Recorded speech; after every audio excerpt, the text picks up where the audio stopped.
I'm ready for the law. Listen to Paimon's advice. Oh. Oh, straight into it, okay.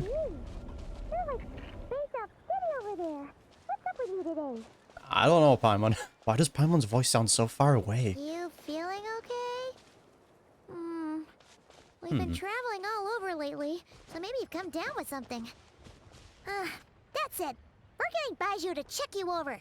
Valid. Which I think this is definitely interesting after what we learned in the Archon quest. Which I won't say anything just in case anyone hasn't played through it just yet. But that part there was definitely interesting. Baiju, I'm sick. Help me. Oh, Baiju isn't in his shop. brilliant. Oh, you're looking for Dr. Baiju. He's resting today, but he said to send any patients to the back room. That's so cute. Ah, okay. Thanks. We'll head on through. It's a setup. We can't trust it. Well, we might as well put on this team. Oh yeah, Skirk's dead. I forgot about that. Baiju, hello. Ah, looks like we have a special guest. Traveler, Paimon, welcome. What can I do for you? It's the Traveler. She looks absolutely beat these days. She has these huge dark circles around her eyes, like she hasn't slept a wink. We're getting clapped. I'm guessing it's the Abyss. And she keeps spacing out. You have to call her name several times before she snaps out of it. What do you think it is? Is she sick? Oh, is Sophie prone to sickness? I find this surprising. I guess I could be. Very peculiar. In all the time we've been acquainted, this is the first time you've come to me with a health complaint. Come, let me take a look at you. Check me, Doc.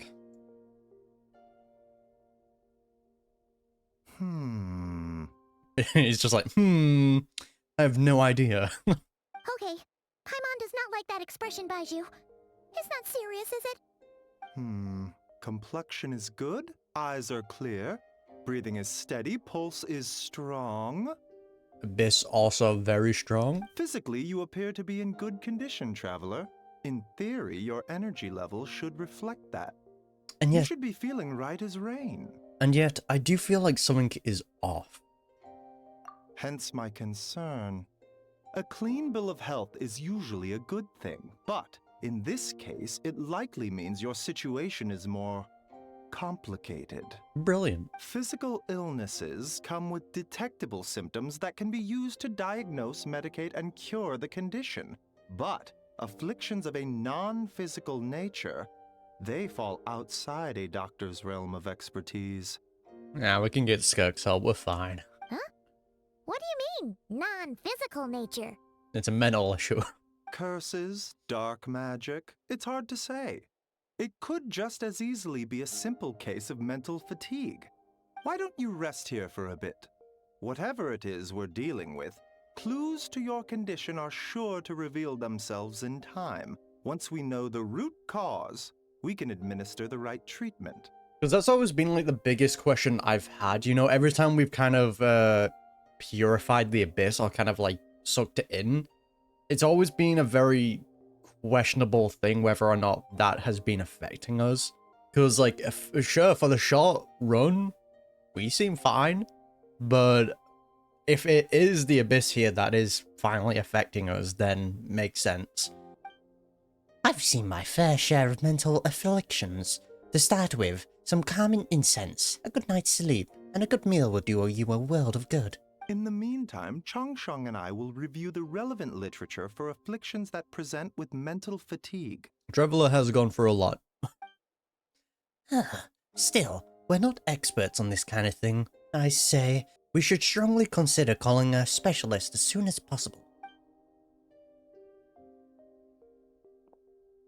Oh, must be a rare condition if not even Baiju and Changsheng have seen it before. Yo, can we get to name the disease? Or illness? That's always fun. Well, all we can do is take their advice. You look like you're about to collapse anyway. Just get some rest. Paimon will be right here by your side. Fingers crossed you'll be all better when you wake up. Dreamtime? Whispers betwixt stars and night. Here we go again. It's always weird seeing Paimon sleep. This is probably how we meet Skirk, right? Where am I? There's a thick fog covering my field of vision. This feels more real than a dream, but too chilling to be real life. My breath freezes in my throat before I can even exhale it. It feels like my soul has been wrenched from my body and thrust into this strange and unfamiliar place. Whichever direction I look in, there's no end in sight. And worse than that, I think there's something in the fog, following me like a shadow. Terrifying. So what, are we in the abyss here then? Because it had the abyss effect. If this is a dream, how long till I wake up? And if it's not, then where in the world am I? Oh, hello. Ugh. Ow. From the back? Coward. What in the... Someone just pierced through the fog and stabbed me in the back. But there's no blood.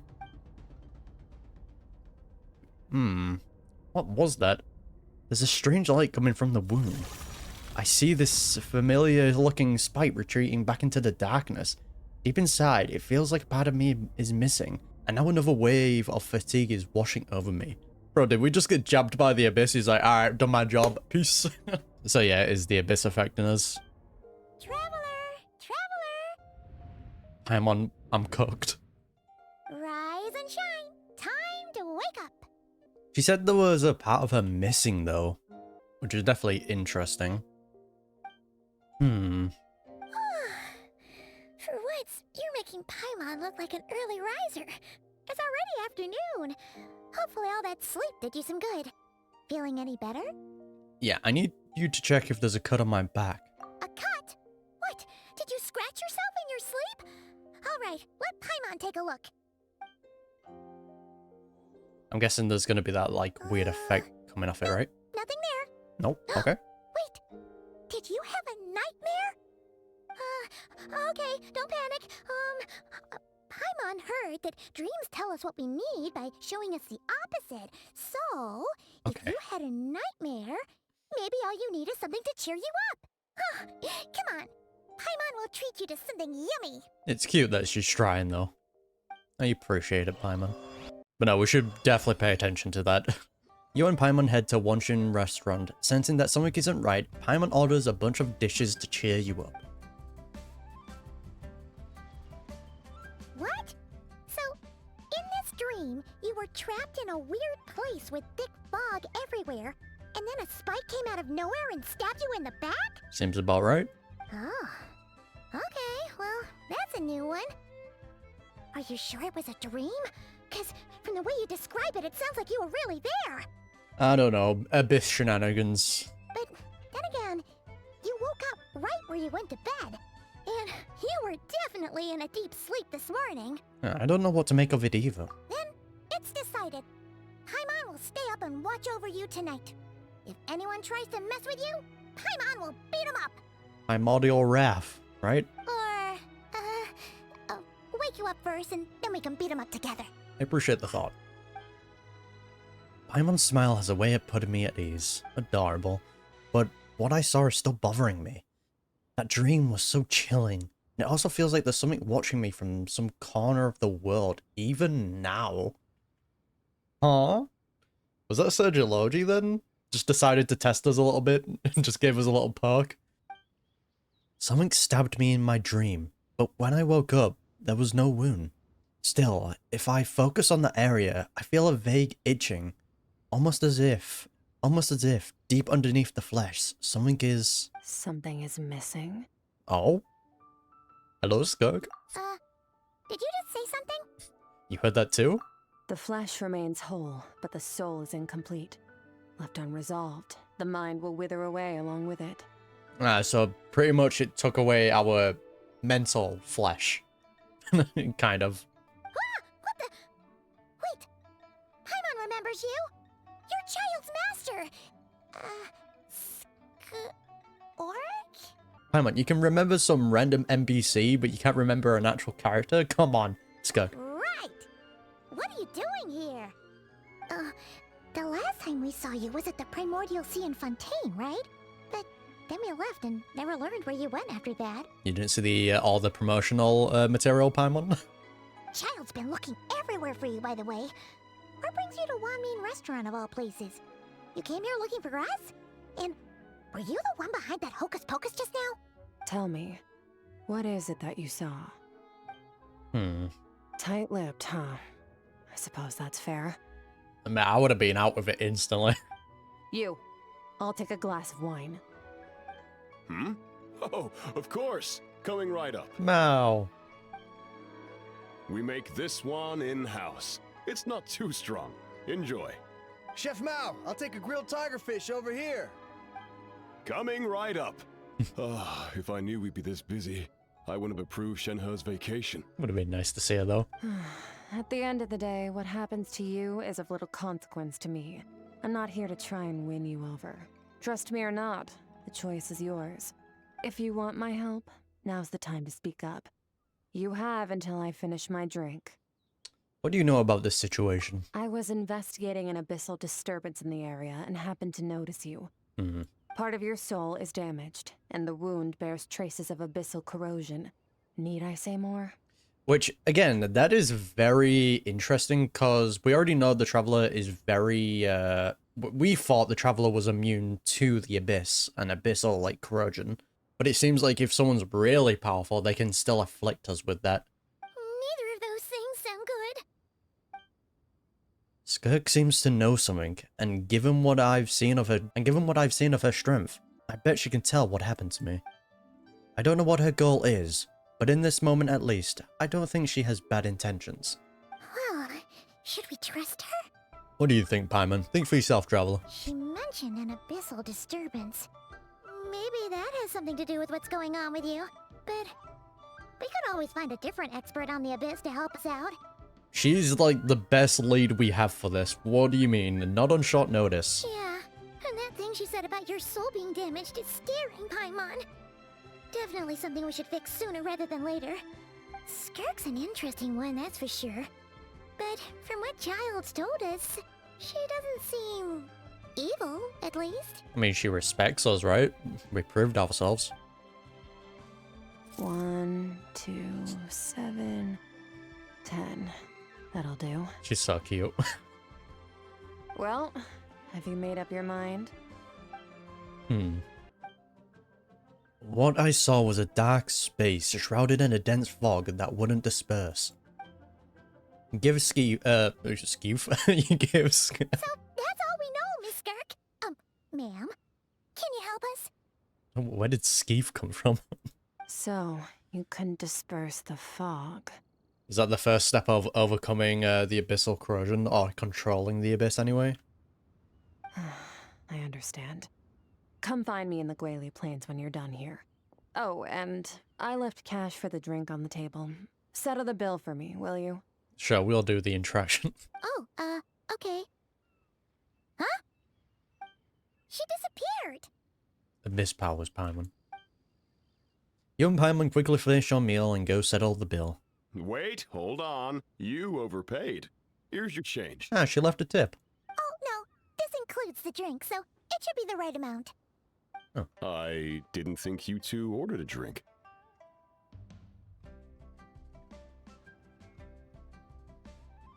Does he not remember? We didn't. It was that lady who came and sat with us, remember? You brought it out to her yourself. You sure? Huh. I could have sworn there were only 2 of you at that table. Interesting. How's she done that then? What? What'd you put in their dish, Chef Mao? Some kind of hallucinogenic mushroom? You got them seeing things.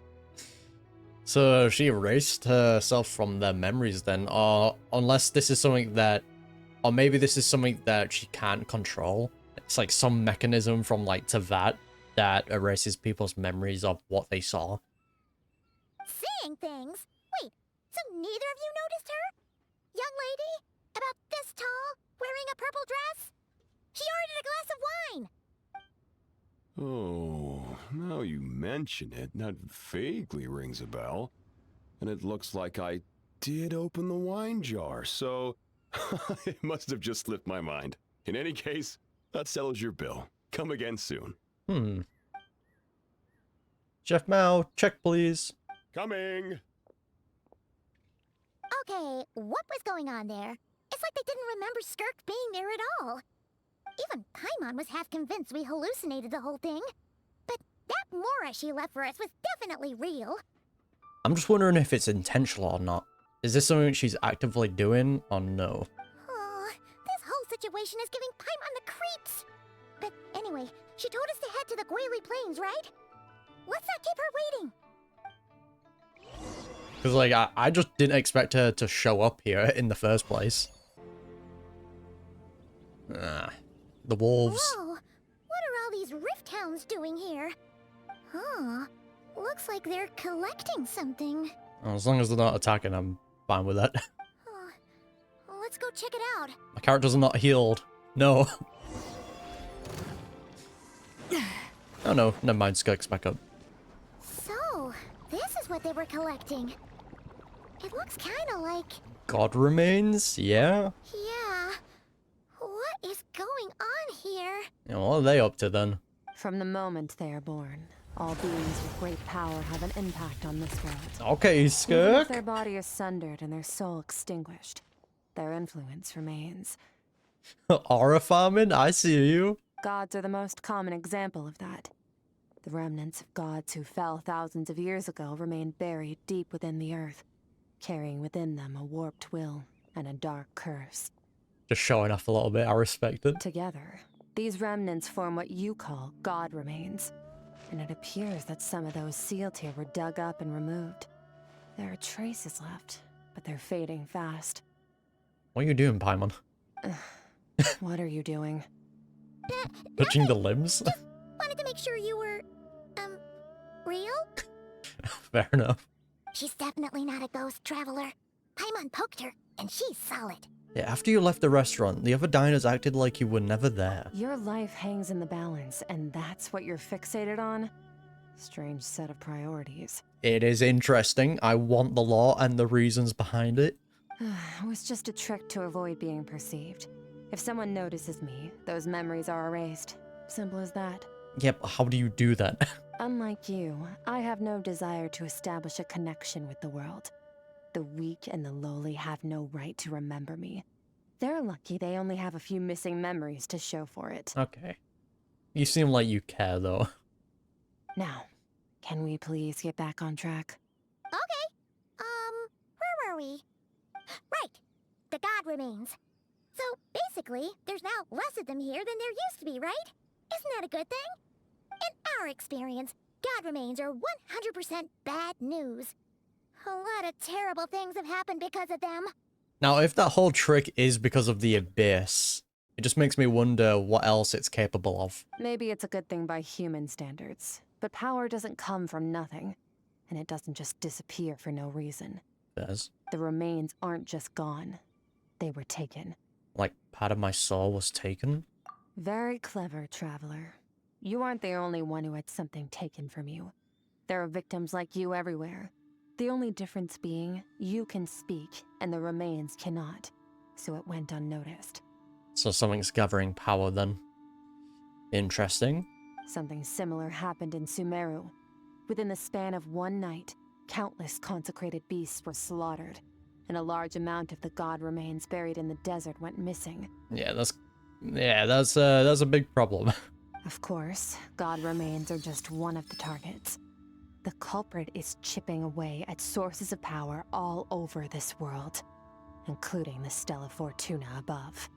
Stella Fortuna above? Wait, you mean... the stars? That is very important.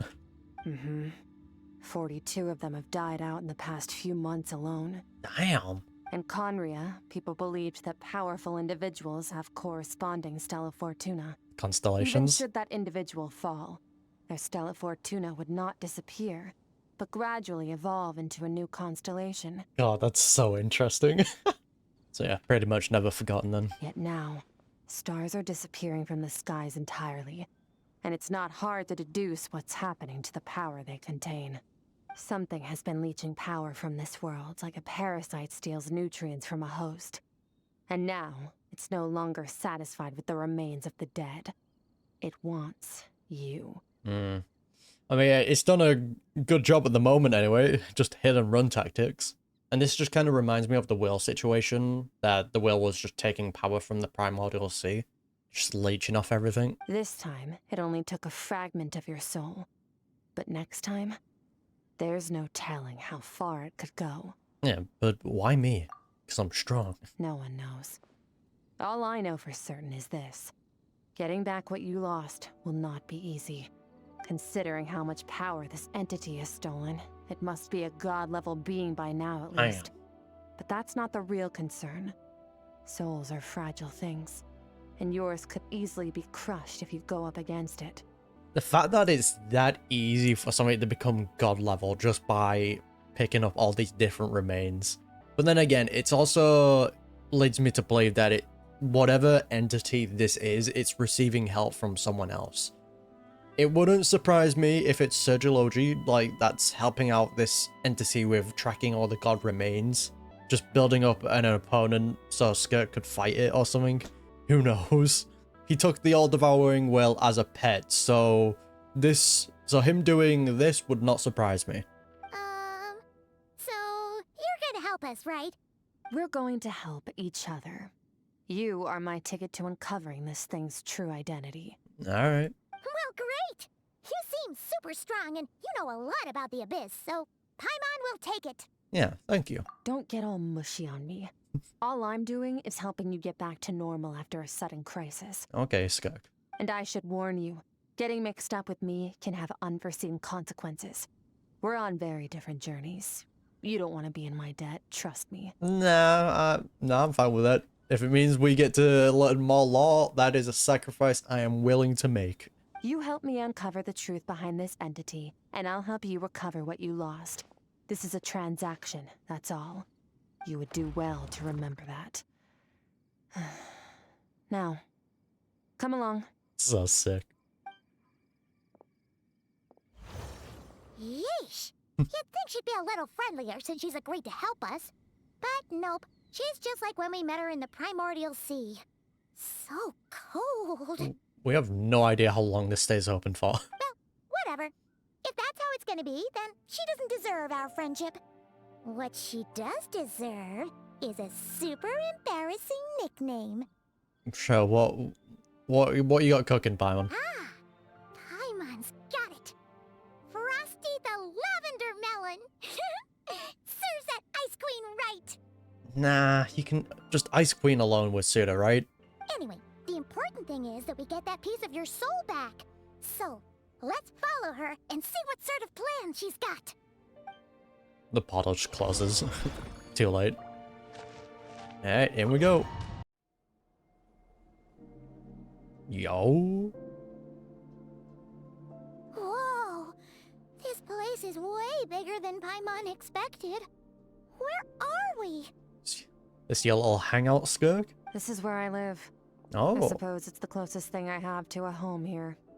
Now the real question is, can we revisit this area whenever we want? It seemed more like somewhere in the Abyss. It is. I brought you here because time flows differently in this place. I think time travels slower in the Abyss, right? From what we learned from Child's situation. I don't know how much Ajax has told you, but when he fell into this space, I mentored him for 3 months. In that time, only 3 days passed in the outside world. Training arc, then? Ajax? Oh, right! That's Child's real name! Yep. Yeah, Paimon remembers him mentioning something like that. So, a month here is equivalent to 1 day in the outside world? That should mean we're safe from that power-hungry soul snatcher for now, right? I mean, if she's got this area disguised, sure. Yes, well, I didn't bring you here just to show you around. In the outside world, the Traveler could be attacked at any moment. But coming here has bought us quite a bit of time. The Abyss is very pretty, though, isn't it? Now, we just need to figure out how to investigate that place you saw. The one full of fog. I mean, Skirk did mention that we wasn't able to disperse the fog. So, that feels like it's important with handling this. Both your description and the abyssal disturbance I felt point to that space having some connection to the Abyss. It could even be a domain similar to this one. The thief who stole that fragment of your soul is hiding there. But the Abyss is a chaotic and turbulent place. If we want to pinpoint their location, we need to see what that space looks like without the fog. Abyssal power can grant a special form of sight. Have you ever wielded abyssal power before? Not that I'm aware of, but I've sucked it in. Okay. Do you plan to learn? Yes, please. Screw these options. For now, no. That tracks. All the information you have suggests the Abyss is something sinister, and that abyssal power is a wild and dangerous force that always spells disaster. And you're saying that's not true? I mean, just take a look at her, obviously. Depends on your perspective. Floods and hurricanes take countless lives too. But if one day you gain the power to control them, what was once a calamity is now just another tool in your arsenal. Fair point. I'll respect your opinion, though. Just means we have to turn to the second best option. What's this? A little abyss crystal that contains my power. Hmm. Wear it on your head, and we'll be able to perform dream mirroring when we fall asleep. So this is what we were wearing in the trailer. Dream mirroring? It means experiencing whatever the other person is dreaming. Everything they see, think, and feel. I mean, that's one way of bonding. Since you haven't studied the art of using abyssal power, and have no plans to jump in the deep end right now, I'll have to do the investigating for you. I'm low-key, I feel like learning how to control the Abyss would be such a power upgrade for the Traveler. It seems like the power you can gain from the Abyss is huge if you're able to control it. We should take this opportunity to do so. With dream mirroring, every time you slip into a deep sleep, I'll see with my own eyes whatever scene plays out in your mind. Then, I can guide you through the dream environment, and we'll take back what was stolen from you. Huh. You make it sound so simple. So all I need to do is wait, just hang out, have a little sleepover. Tough to say. This is an unprecedented situation for both of us. Even assuming we do manage to find where this entity is hiding, like I said, getting your soul fragment back won't be easy. To play it safe, I need to give you some special training first. Oh, we are having a training arc. Sick. Wait, you're gonna teach her some of your martial arts? Does that mean the next time we see Child, we have to treat him like our senior? Do as you want. For my part, I don't see you as my disciples. Hey, look, we need all the training we can get because the Traveler feels like they've been getting bodied by all these god entities for quite a while now. We need to have some sort of training arc so we at least stand a chance against them. Take Alakino, for example. She pretty much bodied us, and we were getting help at the same time. We were powerless. You're already a pretty good fighter. All I'm planning to do is build on your current skills and train you for the specific scenarios that I think we might face. Sick. But that's enough talk. If you're ready to do this, then come with me. Time might be more lenient here, but that's no excuse to waste it. Yes, ma'am. Oh, she moves fast. Paimon can hardly keep up with her. So, special training, huh? Kind of a rare opportunity. With your skills, there's not a lot of people qualified to train you. I mean, I feel like we know a lot of people qualified enough to train us. The last time something like this happened was probably anti-Raiden Shogun training, right? Oh, feels like a lifetime True, ago. actually. Back in Inazuma? Skirk seems pretty strong too, though. Remember how she said that the all-devouring narwhal was just her master's pet? Maybe we really will learn something here.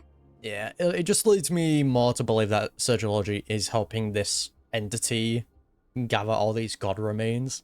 Just wouldn't surprise me if we just did it just to see what would happen. The music as well. Begin the first round of special training. Hello, Master. That looks so Ready? sick. Bring it on! You joining in, Paimon? Your training will be split into 3 stages. Testing your blade work, elemental abilities, and reasoning skills. We'll start with blade work. You're no rookie in this area, so I won't bore you with the basics. It just cuts to Traveler with no limbs.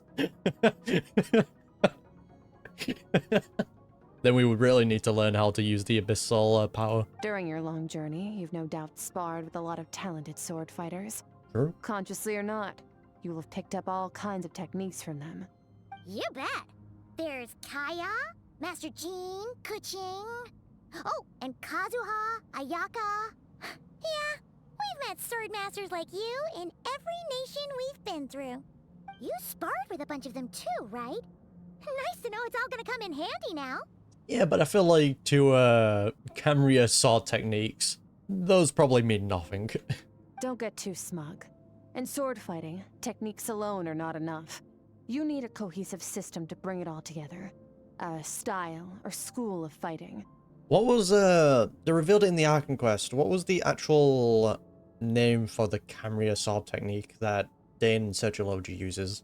Black Serpent Blade Work, that was the name. To use the human body as an analogy, your style is your skeleton, the foundation, the framework. Techniques are the muscles and other flesh attached to the bones. This is where your strength comes from. Improving your sword fighting is like growing that body. If your frame got bigger and taller, but you didn't add any muscle mass, you'd be weak and flimsy. Then again, if you packed on pounds of flesh without a big enough frame to support it, you'd end up bloated and unwieldy. Fair enough. So, what's the next step? You need to do some introspection. Take a good, hard look at your past experiences and figure out which parts of what you've learned are just techniques, and which parts can be used to form your own system of blade work. Because I know the Traveler and their sibling have a certain fighting style that both kind of cover their blind spots, aka they're meant to be fighting together. So the fact that one of them is missing kind of leaves flaws in the Traveler's sword work, pretty much.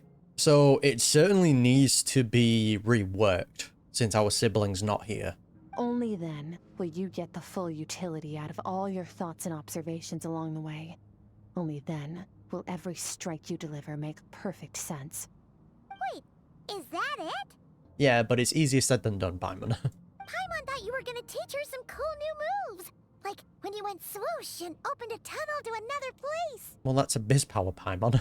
One day, you'll reach a new level of power where you realize that even that's as basic a trick as any other. But right now, our sword styles are so wildly different that teaching you mere techniques is pointless. And again, techniques really don't matter, it's the mastery of what you're working with. There are no shortcuts in the pursuit of power. Failure is your best teacher, and rigor is your coursework. True. That's all I have to say. Time to make a start. Train until you're satisfied with yourself. Yes, Now ma'am. focus. Destroy the crystal columns as swiftly as you can. Boom. I did it. Are you proud? Wait, destroy 900? This is making Paimon's head spin. Hang in there, Traveler! We're cooked. This is gonna take so long. As training progresses, your strength improves. Oh, there we go. We got the time skip, thank God. I'm in the zone. A limitless power is surging through me. Affected by special abyss. Okay, I should have read that. Oh, we're locking in. Go on, Traveler. Stay calm. Use your head. You have to keep it together. I'm done. You proud of me? Amazing. This is transforming my whole view of sword work. I'm using the same technique as ever, but now they're having different effects. It's as if I've unlocked a hidden door in my mind, and there's a wellspring of strength on the other side. Man, you'll love to see the Traveler actually in a training arc. In my mind's eye, I'm seeing I'm seeing images of the friends I've made into that. The sword styles and techniques I've come to know. This moment will be frozen in time. Alright. To the chase. That's cool. Consider a moment of true mastery that you've witnessed in another person and ask yourself, what lies beneath the surface? What's their guiding philosophy? What's their state of mind as they maneuver their weapon?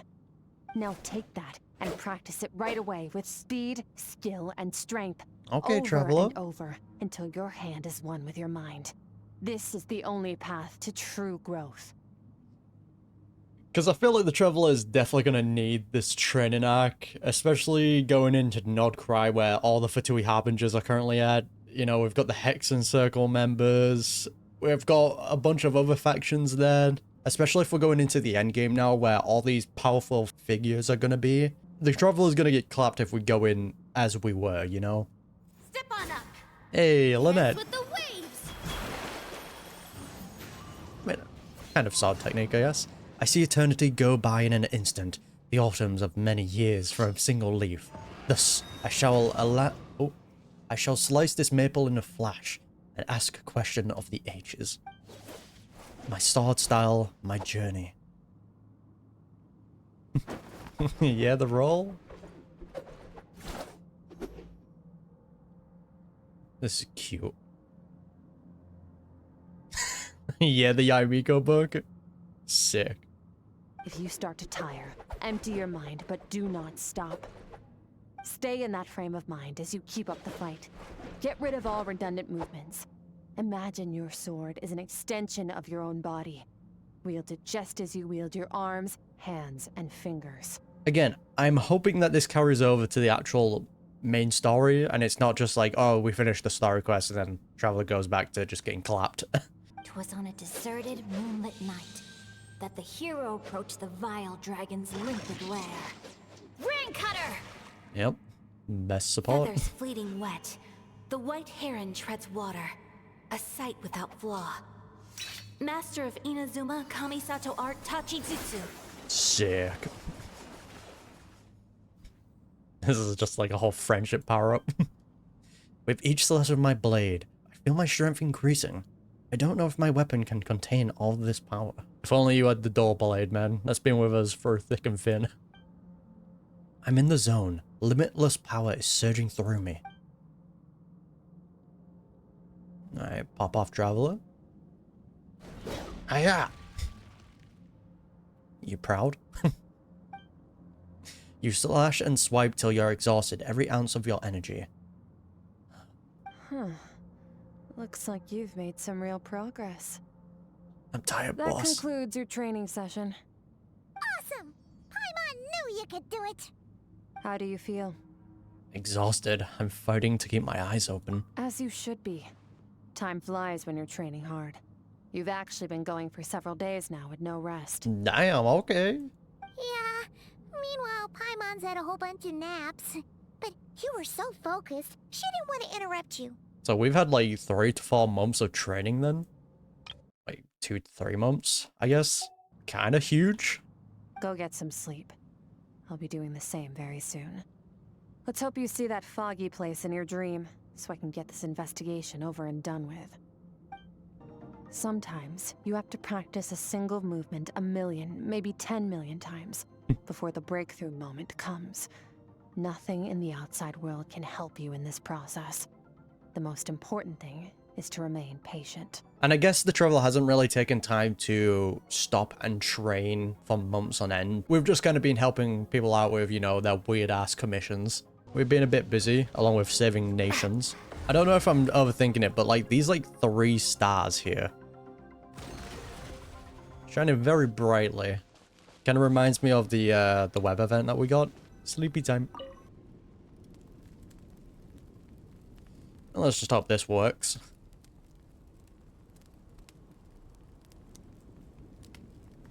More of our soul just gets yoinked.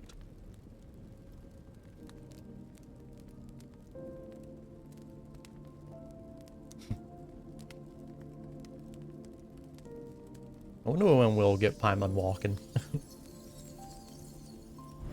Here we go. Stop the flashbang, please.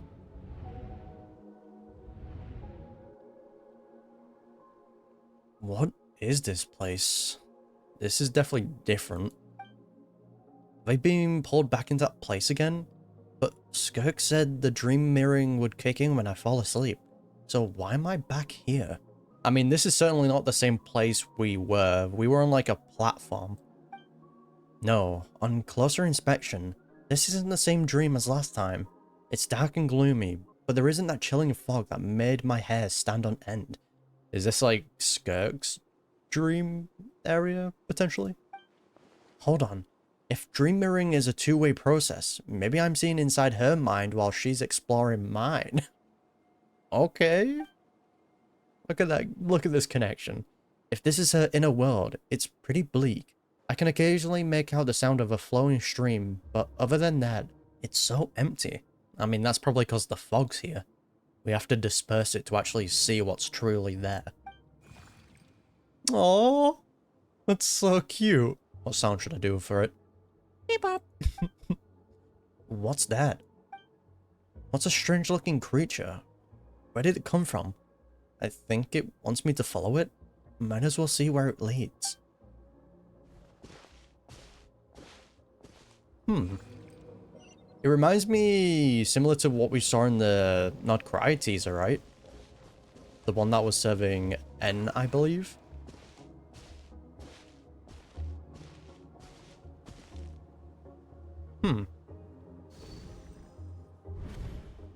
Jesus. Skirk, why are you skipping classes again? We've talked about this. Oh, her childhood? There's gonna be depressing in it. I can already tell. Cause he's a crabby old man, Oh. and he's a boring old man. I don't like going to his classes. Oh, wait, it was her? She's like the little blob? Excuse me. You shouldn't talk about your teacher like that. It's very disrespectful. So she was a bit of a troublemaker. All right, let's not get into a big fight about this. Skirk's learned what she needs. There's no point forcing her to sit through more classes if she doesn't want to be there. But I'd still love to hear about what you got up to yesterday. Why don't you tell your dad all about it? Aww. I went diving and I saw this huge fish. I never knew they could get that big. It looked kind of dumb though with that stupid big fat head. I tried to shake its fin, but it just spat water at me. Oh no. You just know this is gonna go bad. I mean, we already know what happened to her planet, but still. Oh, and today I'm gonna go to that prairie up north. There's supposed to be this giant bird there that can spit fire. I bet if I climbed on its back, it could fly me all the way to the stars. Yeah, because this is an entirely different world, isn't it? So it'll be interesting to learn about what her world was like. Then I suppose your old dad should get one as a pet too. Otherwise, how are you gonna hear me call you for dinner up there in the stars? When it's time to eat, I'll come back on my own, Zilly. Anyway, gotta go. Bye, Mom. Bye, Dad. Aww. Wait! Put on a coat at least. You'll catch a cold. I'm talking to you, young lady. At least she seemed like she had care. I mean, at least her parents seemed like they care, you know? You spoil that child, you know. Ever since that merchant ship arrived, she practically lives outside. Always going on about exploring the beyond one day, whatever that means. Ever since that merchant ship arrived, that's where she got the desire to explore the beyond? She got the One Piece treatment. Let the kid do what makes her happy. Besides, we both know you're all bark and no bite. Come on, our little adventurer is gonna be hungry when she gets back. Let's get started on dinner. Aww. I'm out. The weather's wonderful today. The stars shimmer high above. But what lies beyond the stars? I mean, I feel like we're gonna get like a pretty big lore drop then of what actually is destroying everything in the universe, right? Like, what is the Heavenly Principles protecting us from, you know? Or protecting Teyvat from, anyway. Mountains as far as the eye can see? An endless snowy plain? Or maybe buildings taller than the sky, like the people from the merchant ship said? I can't be the only one asking these questions. The universe is fascinating. If only I could meet some other people like me. We could set sail together and explore every corner of the world. Oh, it actually was like One Piece. We could set sail? Okay. So these people from the merchant ship, were these people also from like a different world then? Mountains as far as I can see, an endless snowy plain, or maybe buildings taller than the sky. The fact that she's saying beyond the stars here. I'm sick of being a kid. There's so many many amazing things out there, and I'm ready to see them all. But for now, I'm starving. Better get back. Oh, I'm just dreading for what's gonna happen. I mean, we even saw in the trailer that she was crying. Huh? What's over there? Something's going on. Don't let a single one of them get away! It's already happening? No, please, spare the Oh, come on, children. man. Stay back! They're coming! Run! Hmm. Eliminate the threat. Take them down. Take him back. Don't be scared. This way! We'll never make it! Fire. There's fire everywhere. What happened? Oh, this is like the one thing I hate. I hate seeing a kid lose their parents. I hate it. I told you we shouldn't have trusted these outsiders! Hmm. Getting pillaged by pirates then. Why are you doing this? What did we do to deserve this? We welcomed you with our finest food and drink, showed you the best our home has to offer, gifted you cloth dyed by our own hands. And this is how you treat us? People's greed. Run! Save yourselves! I am. Captain, Zone 3 is clear and we have Zone 2 surrounded. Begin extermination. Remember the orders from upper command. No one is to be left alive. Jesus, is this the One Piece world or what? What? Order was given by the 5 elders? Rest assured, sir. We have enough munitions to annihilate these savages and burn their entire civilization to the ground. Good. The only ones who put up a real fight are that man and his wife, correct? Aww. What's their status? No, not her parents, man. We shot the man in the ankles and the wife broke her wrist attempting to fight back. No. They won't be doing much more fighting. They're holed up in their home for now, but they won't last long. To prevent them from making some kind of last stand, we're planning to clear out the other zones first so we can send a bigger squadron to surround them. So fucked, man. Well, well. Turns out some of these beasts do know how to use their claws. Now the threat these savages pose will be undeniable. Now the threat these savages pose? Yeah, so it was all just a setup. Let them cling to what's left of their lives for a little longer. Once the other zones are cleared, I'll cut off their heads myself. This is like very One Piece coded though. Now we can start like seeing more now.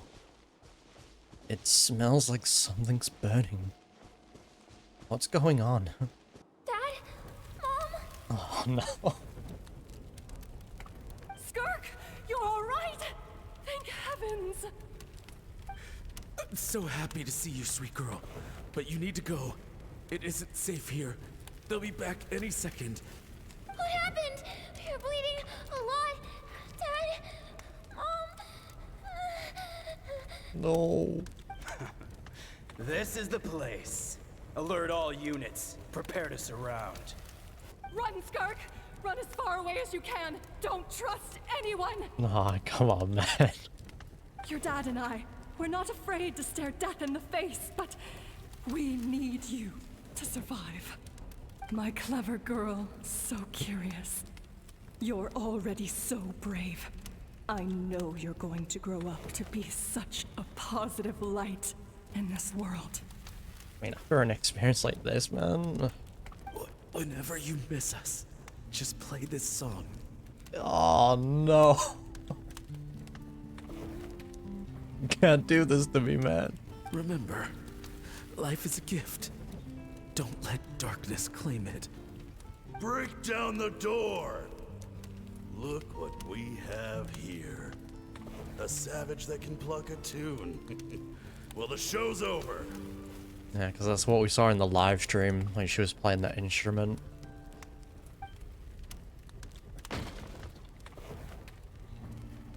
You! Stop singing! Shut it! I said shut it or I'll make you! Hey, what a Chad though. Have it your way! Just playing a tune before dying. What was that? No.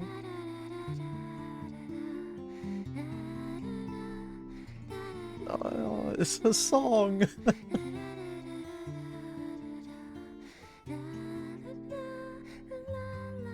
Oh no, I'm gonna cry.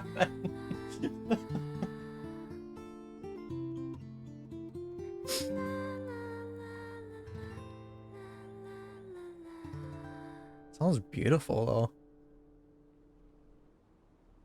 Damn. Oh, you're awake? That I am. I found a few clues while you were asleep, but it's only a start. Now, time for the second stage of your training. This time, the focus is elemental energy. Come find me when you're ready to begin. I mean, I gotta give props to the humming though. That sounded beautiful. And I will say, if that went on any longer, I would have, I would have been sobbing. Man, staying in the abyss feels so surreal, don't you think? No day and no night. It's like time hardly exists. If we weren't careful to keep track, it feels like we'd have no idea how long we've even been here. You can get some beautiful views as well. Well, except for the fact that Paimon still gets hungry like clockwork. You go do your training. Paimon's gonna grab a bite. Should really do training with you, Paimon.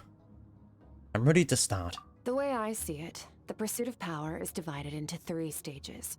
I mean, we definitely need to train in our elemental energy usage. That's the one thing the Traveler struggles with. The first is mastering the use of standard weapons. Next is learning how to harness natural energy. And after that, you're free to challenge even higher dimensions.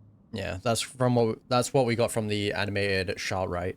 Once you've mastered all tangible weapons, that's kind of when you go to the next level. The natural energy of Teyvat is, of course, elemental energy. But that's not my area of expertise. I draw from a different source of power. The Abyss. Abyssal power, yes. Also known as the power of the Void Realm. Void Realm? My master, Sertologi, is a true expert in that area. After all, he was one of the group of 5 that infamously stole the all-encompassing power of the Abyss. An act for which the people of Conria gave them the epithet, the 5 Sinners. Because I'm pretty sure the Traveler's original power was like the Light Realm, right? And correct me on my lore here, but I'm pretty sure the elemental energy originates from phlogiston, right? And phlogiston is very similar to the Light Realm's power.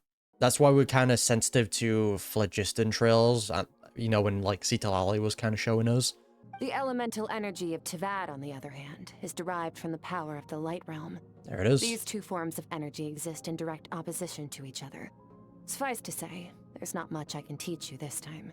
So yeah, I think I got my lore mixed up here. I just think the Light Realm and phlogiston are just very similar things, or they might be the same thing. And that makes sense why the Traveler can use all the elements, since if our original power was the Light Realm, then we basically have the original version of it. But there's something familiar about the power you use. It's almost related to Cryo in some way. A keen observation, Traveler. Call it respecting local norms. The Abyss stands in direct conflict with the will of this world. So, to make my life easier, I disguise my power to make it appear cryo-like in nature. Fair enough, that's how you explain it. It's a technique I learned from some Conrian ruins, known as the 7 Shifting Serpent. Oh. If you ever change your mind about delving into abyssal power, I can teach it to you. Abyssal power doesn't suit me. I have the ability to purify abyssal power. Man, I want to learn how to use it. Alright, I don't know what Traveler's talking about. So I've heard. You seem to have a knack for removing abyssal power. But is purification really what's going on there? Exactly. Like I said, power does not simply disappear. Again, it always seems like we're intaking it, right? What are you trying to say? Just thinking out loud. Let's focus on your elemental training. That's what's gonna help us if the situation gets tricky. Yeah, I think that... So yeah, I think that gets rid of the purification theory. It is just us, like, intaking it. True growth comes from adversity. But only if you make the choice to pick yourself up again every time you fall. So, it's time to push yourself to the limit, and then keep pushing. This is the only way to advance at pace. Use the power of Animo to clear the field as fast as you can. Wow, actually using other elements. Let's go, Traveler! No, you just have to do this in the Archon quests. Utilize everything. Observe your surroundings. Look for things you can use to tilt the scales of success in your favor. Yeah, we've played the game long enough, don't worry. You train the elemental powers one by one, ending with Hydro. Use the power of Hydro to destroy the spikes. I mean, this is something that we definitely need to upgrade. This thing is awful. Faster. Don't give them a chance to strike you. You need to be quicker than you were in your dream. You can't afford another injury like that. Easy. God, it's so pathetic. Can't even reach it. Oh, he's still going? I thought that was it. Water jet! Water jet. Along my journey, I've gained different elemental abilities in different lands, but I've never trained them all at once like this. You need to understand what makes you special. I mean, I guess I kind of did bring up that point earlier, is that the Traveler hasn't really taken the time to learn how to use everything together. They've just kind of been doing what felt right. The ability to wield elemental energy without a vision and switch between the elements at will. It means your aspirations need no approval from the gods. Your power is not bound by the rules of this world. So be bold. Do not be afraid to chart your own path. There you go, that's what we need to hear. Graceful as the wind, tough as stone, nimble as lightning, flourishing a light foliage. I can feel the power of the elements flowing through me, sometimes as peaceful as a flowing stream, other times surging like a raging river. If I close my eyes, I can almost hear their voices, but it's not like some wild beast battling me for dominion. It's more like saying hello to an old friend. Aww. Huh. Did we have a breakthrough? Oh, we did. Yo, can we get this Hydro? Very good. It seems you've reached a deeper level of connection with the elements. Oh, bro, I want that. I want that. Give it to me. How long has it been this time? Long enough for you to lose yourself in your training, which is a good sign. Relentless practice with the elements has drained all your strength, but it's also what allowed you to make progress. Alright, the next time I see the Traveler fighting, I want them to be popping off. Like, they don't have to win, but I just want them to be able to hold their own against a really powerful entity without receiving, like, external help from, like, a god, pretty much. Get some rest. When you wake up, we'll proceed to the final stage of your training. Gonna get more of Skirk's childhood. Get more of depression. Let's go. If you wish to master the elements at a fundamental level, you must see the entire natural world. Nature in all its places and forms. That is part of what it means to be a traveler. Honestly, I wasn't expecting the Traveler to have such a massive training arc. What happens if we die here? That's how we go out? Alright, bedtime. I feel like we should have kind of gave her a heads up, though, that we were seeing her memories. This place again. Did you bring me here? Who are you? Bleep, bleep. Off it goes. No response. The strange creature just floated away. What is this? What is that thing? What's it doing in Skirk's inner world? And where is it taking me this time? What is the secret to power? Oh, Sergiology? Okay. Longing. Hatred. Self-preservation. No. It is fear. Secret to power is fear. The fear of losing those you love. The fear of watching your home burn. Fear of loneliness. Fear of death. So did she meet Sergiology on her original planet before it was destroyed then? I kind of thought her planet was destroyed and then that's when she met him. Fear is the source of evolution. It forces humanity to adapt to their environment and overcome hardship.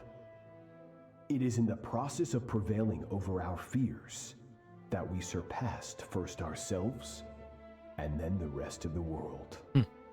That fear is now part of you. It calls on you to evolve.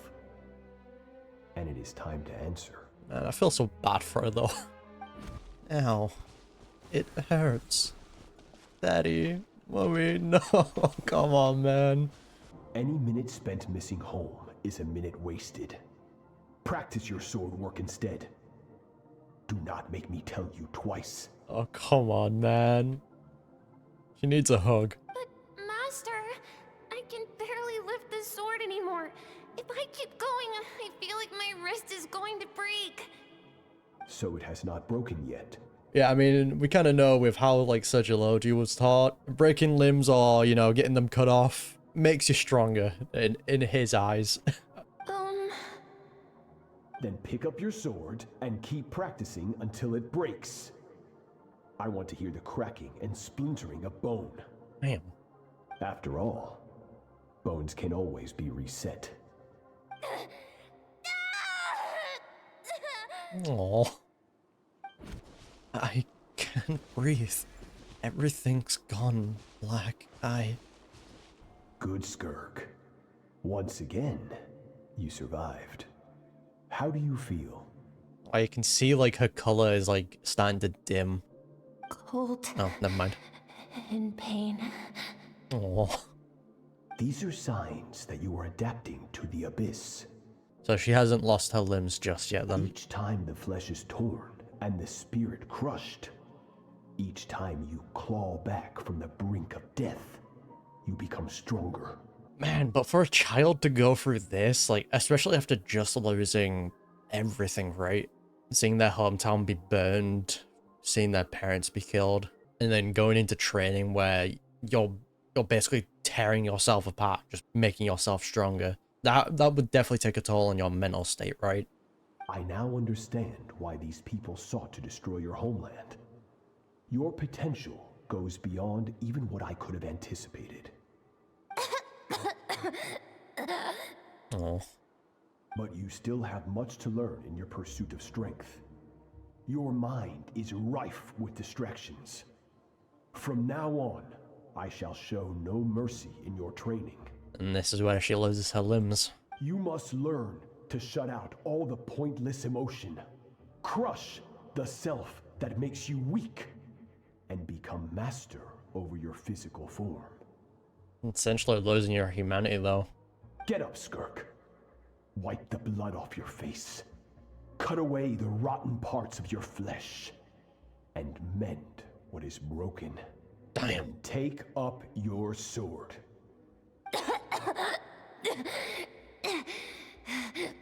Yes, Master. Jesus, though. Holy. The dream is over. But I can't get that suffocating, oppressive feeling out of my head. I have so many questions about Skirk's past. Where did she come from? What has she been through? Is Paimon gone? You're up! Oh, there she is. Hopefully you got some good rest. Skirk said to tell you that she's ready to start the final stage of your training whenever you are. What was the final part again? I think it was just like situational awareness or something like that, wasn't it? So, want to head over now? Or did you want to wait a little? I really want answers, but right now it's vital that I complete my training. Once that's done, I'll find a chance to talk to her. From your training so far, you have gained better command of the sword, and more control over your elemental abilities. Yes, thank you. It's all thanks to your guidance. And once again, hopefully that means that we're gonna see the Traveler popping off in the future. You know, rather that will be in Nordkreis, Nezhnaya, Camria, beyond, who knows. That's only part of it. Experience is the real teacher. Your journey, the friends you have made, the dangers you have faced. These have taught you more than I ever could. Now, it's time to focus on how you react under pressure. You must be able to think rationally, even in unpredictable combat situations. To simulate this, I'm going to attack, and you're going to block. Okay. Is this where the Traveler loses their limbs? Ready? I'm ready. Give me your worst. Not bad. That defensive stance looks near unbreakable. Just like your brother. Damn. Oh, that reminds me. You still don't know what happened to him, do you? Let us... What? Oh, damn, you let us... Oh, that's smart. Okay. That's how you get our guard down? Oh. Yeah. Hey, no fair! That's cheating! Nah. That's how it'll be. You think every opponent has the same moral code as you? You can denounce their deplorable methods all you want, but only if you live to tell the tale. The dead don't get to complain. Hey, she got me, man. After coming off the Arkham quest, like, my interest was piqued. Strong emotions will always arise in combat. Anxiety, anger, fear. But a true warrior is never at their whim. Only when you are free from the influence of emotion can you make the right choice, no matter the situation. Are you describing yourself? I mean, she's probably cut off all of her emotions. The only thing that she has left is that song, right? And we kind of heard it in her voice when she was humming. Kind of sounded like that childlike innocence again, you know? How amusing. Almost sounds like you think you know me. Well, you see.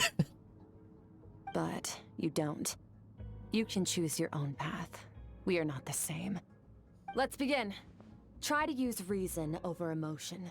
Make the most rational and advantageous decision in any given moment. This is your final training session. Look alive. Man, actually tricking us with potential law to let our guard down, diabolical. Same drill as before, but this time I'm going to interfere. Hold your focus. It would have been cool if we could have actually, like, fought with her, though. Oh! Not bad. Dunzo. Better than I expected. I do wonder what would happen if you failed there, though. It's not easy to control my emotions.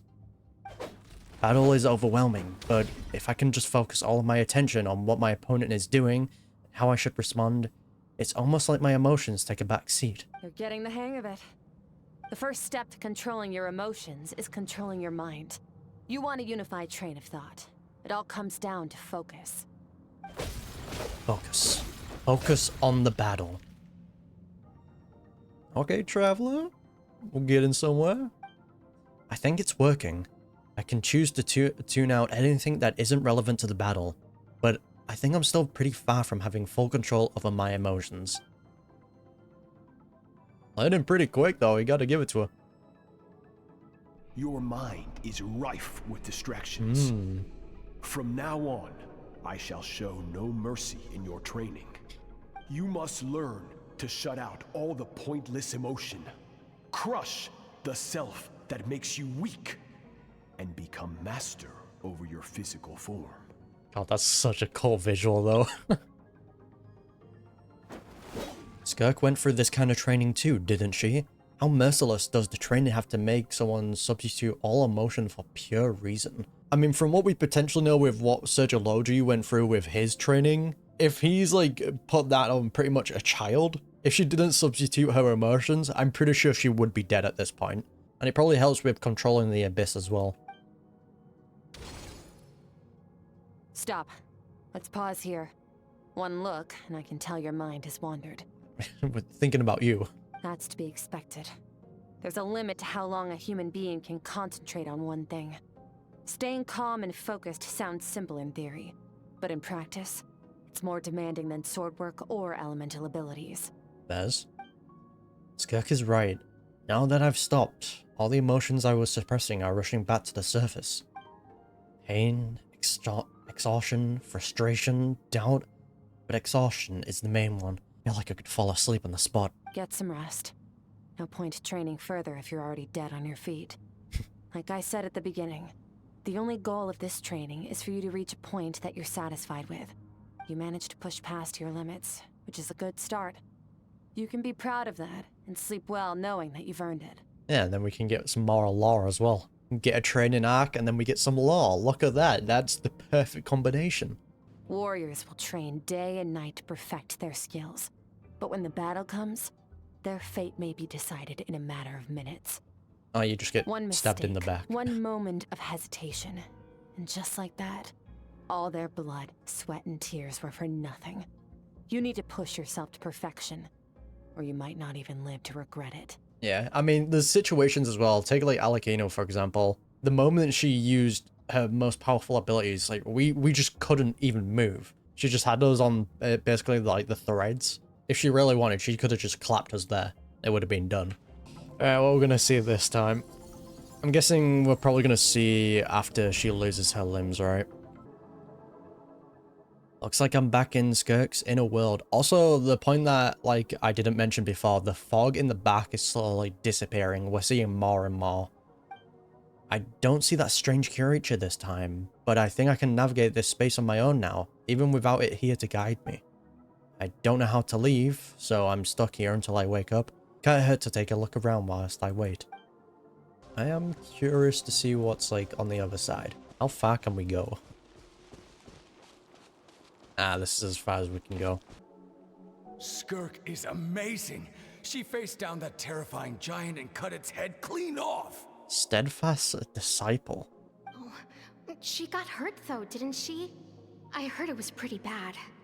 Are these other disciples of Sergology? Yeah, well, that's a given. But the moment she was on the mend, she got right back to practicing her sword work.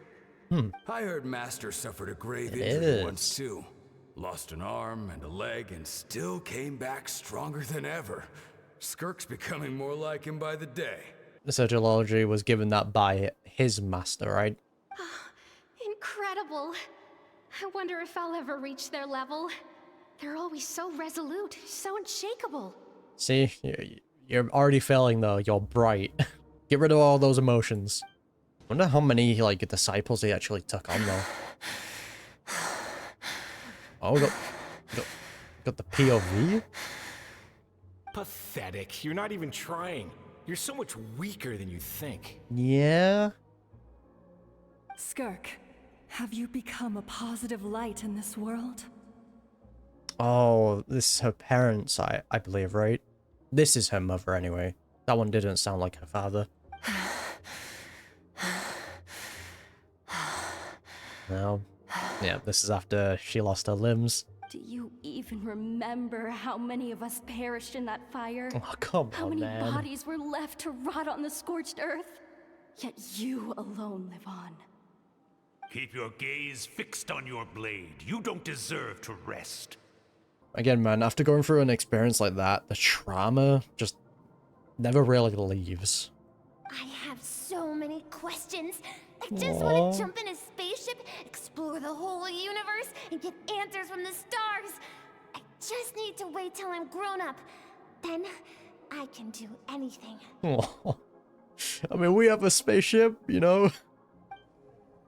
Now, you must bid farewell to who you were in the past and become someone stronger. Run, Skirk, run! This is her Only dad. death awaits us here. Keep running, and don't ever look back. So, are those merchants that came to her, like, hometown, were they... I'm guessing they were beyond... They came beyond her world. Because with what they were telling Skirk, it leads me to believe that. So, if that is the case, this is a lot bigger, because they said they were following commands from the higher up. So if there is some, like, bigger organization out there that is, like, attacking these different planets and destroying them, that is interesting. That is certainly a possibility now. Aww.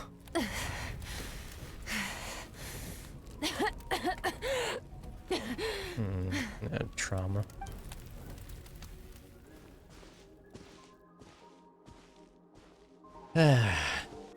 Oh, Alice. Here. First things first, you need a new identity. So this is when she arrived in Tibet. We saw it in the animated shot. Going around telling people you're from somewhere beyond the stars won't do, now will it? How about saying you hail from beneath the earth instead? Oh, was that what she told us in Fontaine, if I remember correctly? As the Conrian saying goes, venturing out into the universe and down into the abyss are the same in that both are braving the dark unknown. Well, I'm a visitor on this planet, so I'll follow the rules. Ah, splendid. That saves me quite a bit of trouble. God, I love her. Let me offer you a piece of advice in return, although it might not be what you want to hear. I know the pursuit of strength is important to you, but taking a moment for yourself every once in a while is never a bad idea. That is very true. I mean, that... Because again, like, you can train all you want, but if you continue to do so and you don't take any time for yourself, you will soon collapse under that kind of pressure. Because you can suppress it all you want, it's bound to resurface at some point. Ignore her existence for too long, and there will come a day when you can no longer hear her voice. The charred version, then. Oh? Food's looking good.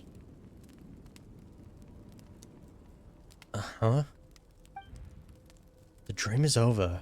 I can hear the crackling of fire in the distance, and there's a fragrant aroma in the air. Grilled meat. You're awake! Hello, Paimon. You must be starving, right? Ta-da! A barbecue feast just for you! I am actually starving at the current moment. Of course you are! That's why Skirk and Paimon got this all ready for you. Dig in! Before it gets cold. So are you two are best friends now? You found a new friend, Paimon? Ah, well, if you're around someone long enough, it's bound to happen. Plus, Skirk can cook. So, Paimon decided she can forget the whole Ice Queen thing. Paimon's not one to hold a grudge. That's how easy you are? Here's an idea. Let's save the chit-chat until after the meal.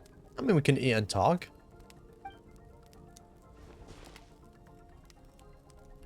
You all dig in and make quick work of the food.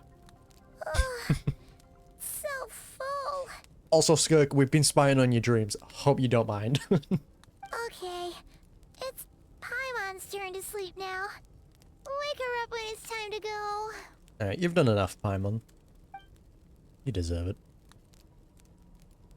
Let's go over that. Don't want to wake her. I have good news.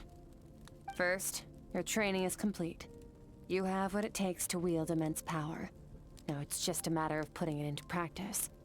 Continue to learn from your journey and hone your skills against formidable opponents. I mean, from what's been like set up here, though, the Traveler is probably going to learn how to use the Abyss later in the game, right? Because the whole thing that Skirk brought up with, like, power just simply doesn't disappear, right? So it's definitely not purifying the Abyss. It does seem like we're, like, sucking it in. And if we're similar to our brother with him using the Abyss, it's obvious we have that potential as well. Rather, that'll be on the same level as him, or even beyond. Who knows? Second, I've located the culprit we've been searching for. Next, we just need to retrieve the missing part of your soul, and our business will be concluded. Thank you. That was a lot faster than I expected. Yeah, wait, how long have we been with Skirk? Because I feel like if we're going by like this time frame, we might have spent I feel like we might have spent longer with Skirk than like some other characters. When Ajax trained with me, he once told me he was bursting with questions. So I allowed him to ask me 3 of them before he left. Yeah, from what we saw from the animated shot. You and I may never meet again, Traveler. So if there's anything you want to ask me, now's your opportunity. Just like Ajax, I'll answer 3 of your questions. Ooh, okay. After spending time in Skirk's inner world and witnessing her memories, there are so many questions I could ask. But the most important one is, are you really from Teyvat? Okay, not the angle I was expecting. What makes you ask that? I mean, I feel like we already got that answer. I feel like it's a waste, but sure. Just solidify it, I guess. I'm sorry I didn't tell you earlier, but whilst we were dream mirroring, I think I saw your memories. Yeah, my bad. This is the first time I've seen Skirk break her composure. I guess this really took her by surprise. I knew that was a possible side effect. Closed off my mind to you for that exact reason. Yeah, we're kinda nosy. My bad. Even with the dream mirroring, you should have seen nothing but endless darkness. But we had a guide though, right, at first? And the more we kind of got used to it, the more we saw the guide disappeared. So what was that? Unless that thing that was guiding us was the her, in quotations, that Alice was talking about. It was the child kind of version of herself that was helping out. So, Skirk didn't share those memories with me on purpose, and in fact, she tried her best to keep them from me. Wait, speaking of endless darkness, on my first time there, that's all I saw. until that strange creature appeared. Whatever. Must have been a flaw in my execution. I shouldn't be too surprised. Due to some recent circumstances, my self-control has been lacking as of late. Since you've seen what you've seen, there's no reason to hide the truth. All I ask is that you keep it a secret. That's fine by me. No, I'm not from Tevat. I'm from a different planet. And there was a time when I journeyed through the stars. A lot like you in some ways. That's so sick, though. Like me? Do you mean you're also a descender? Nope. Does the Traveler already know this information, that just because you're outside of Tevat and you come in, it doesn't automatically make you a descender? You need to have the will to change fate? Yet we know from the animated short that Skirk has the potential to become a descender. No, we're different in that respect. You're influencing the fate of this world. But me, I'm just passing through. Yeah, because Surgiology said the keywords being yet. So it's possible. She just needs to want that. Several hundred years ago, my master, Surgiology, opened the border between worlds and sent me here. But this is not my home. And one day, I'll return to the vast unknown of space. So, there you have it. On to your second question. Man, what to ask, though?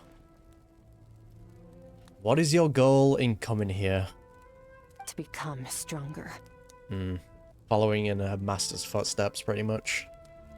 For certain reasons, I need to bridge the power gap between me and my master as quickly as possible. But first, I need to understand the source of his strength. Because that's like that's the common theme that we keep seeing, is the people that are very powerful or know a lot of information. The one thing they always tell us is travel through the world, you know, basically explore everything in your time, understand everything, right? Like, that's what our sibling told us, that's what Surgiology told Skirk.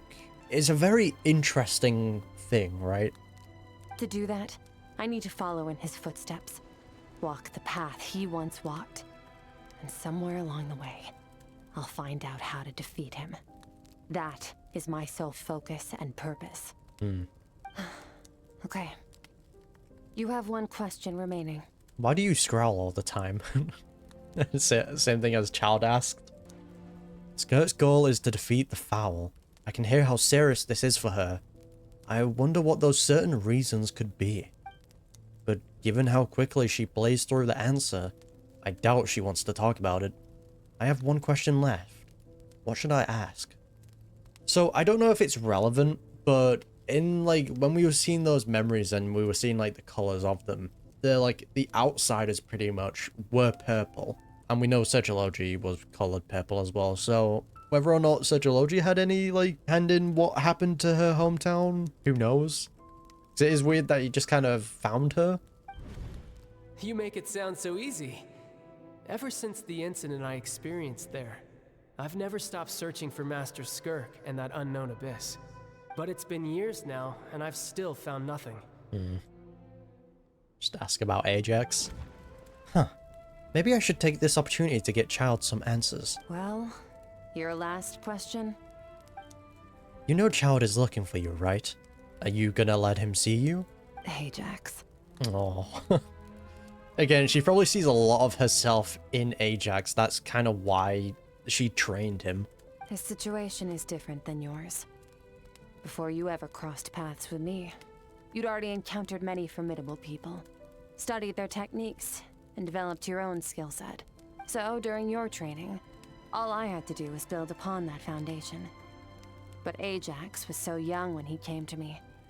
A complete blank canvas. Children can't help but imitate their role models. In the long run, that would only hinder his growth. That's why she yeeted him back to Tibet.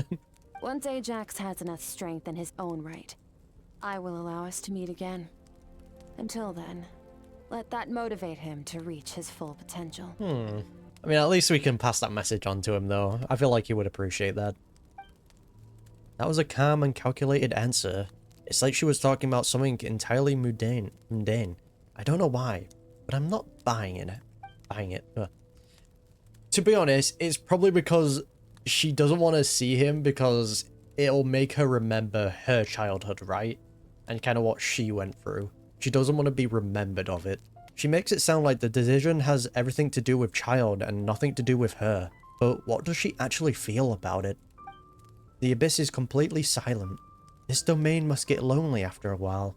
Not to mention, she said it's been hundreds of years since she's arrived in Tivad, and even longer than that if you account for how slowly time passes in here. That is very true. I wasn't even thinking about that. Damn, so she's potentially been here for what? Thousands of years? So someone can do the maths on that. I'm too tired to do it. Unlike you, I have no desire to establish a connection with the world. The weak and the lowly have no right to remember me. They're lucky they only have a few missing memories to show for it. In all that time, she has never established a connection with this world.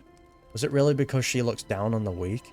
Well, it probably is the obvious kind of thing of the people that she makes connections with. They'll just pass away sooner or later with how much time she's spending here. Again, if one day here is 1 month outside, and she loses herself in training so many times, then by the time she comes out of training and she goes to go see someone, they might have aged, who knows, 10, 20 years? Probably even longer than that.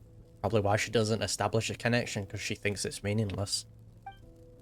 I doubt she'll give me a straight answer if I asked. Besides, I already used up my 3 questions.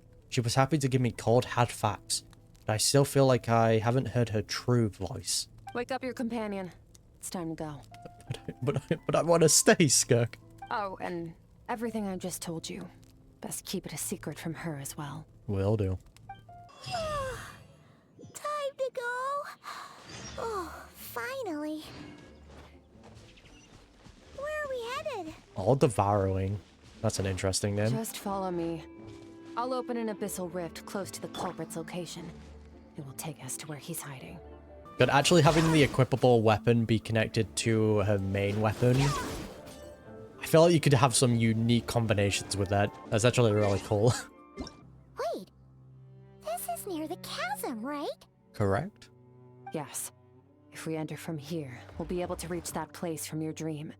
I want to see the animation pop off, alright?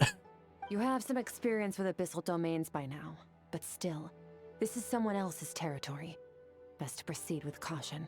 Sorry, after the training arc, I feel like we should be fine. Don't worry, Paimon's an expert at hiding behind other people for safety. Don't think you should be bragging about that. Oh, but, that means you need to stay safe, traveler.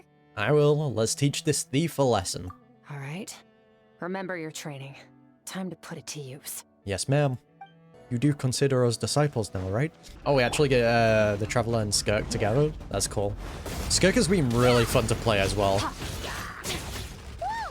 Oh! Don't get hit. Can't hit this. You know what? Paimon's just gonna float behind you. Come on, you got this. Oh, I feel like Paimon can dodge those easily. That kind of reminds me from like the Fontaine World Quests. Never stop those out. Hey, Shit. what are you two doing here? Your research? Dusty, like an abandoned house. Let's press on. Get him, Lumine! Look at that power! Oh, looks like this is a dead end. Did we make it to his hiding place? Ugh, this fog is making it impossible to see anything. I mean, we can see a lot more than we did before, though. This should be the place where you were attacked, Traveler. The missing part of your soul should be nearby. Can you sense where it is? If I close my eyes and focus on the light that came from my wound back then, yes, I can sense something, and it's nearby, but I can't tell its exact location. Nothing exact, but I know it's nearby. Our opponent must have covered his tracks just in case. Otherwise, you should have sensed it much more strongly. Now, here it comes. Hold on, look! The spikes are back! Stay calm. Let's hold back a little. Give our enemy some wiggle room so we can see what we're dealing with. If you're too reckless, we might be playing right into his hands. Again, though, I still find it weird that this thing was able to track down all, like, god remains throughout the world. Just kind of feels like he was being leaded into taking all these remains. Our enemy took part of your soul for a reason. It's likely he integrated it into his attack somehow. If we're smart about this, we can track it down. Alright. Let's go. Using my own power against me. Ow. Sorry, Skirk. No, cutscene. Alright, Traveler, Skirk, pop off.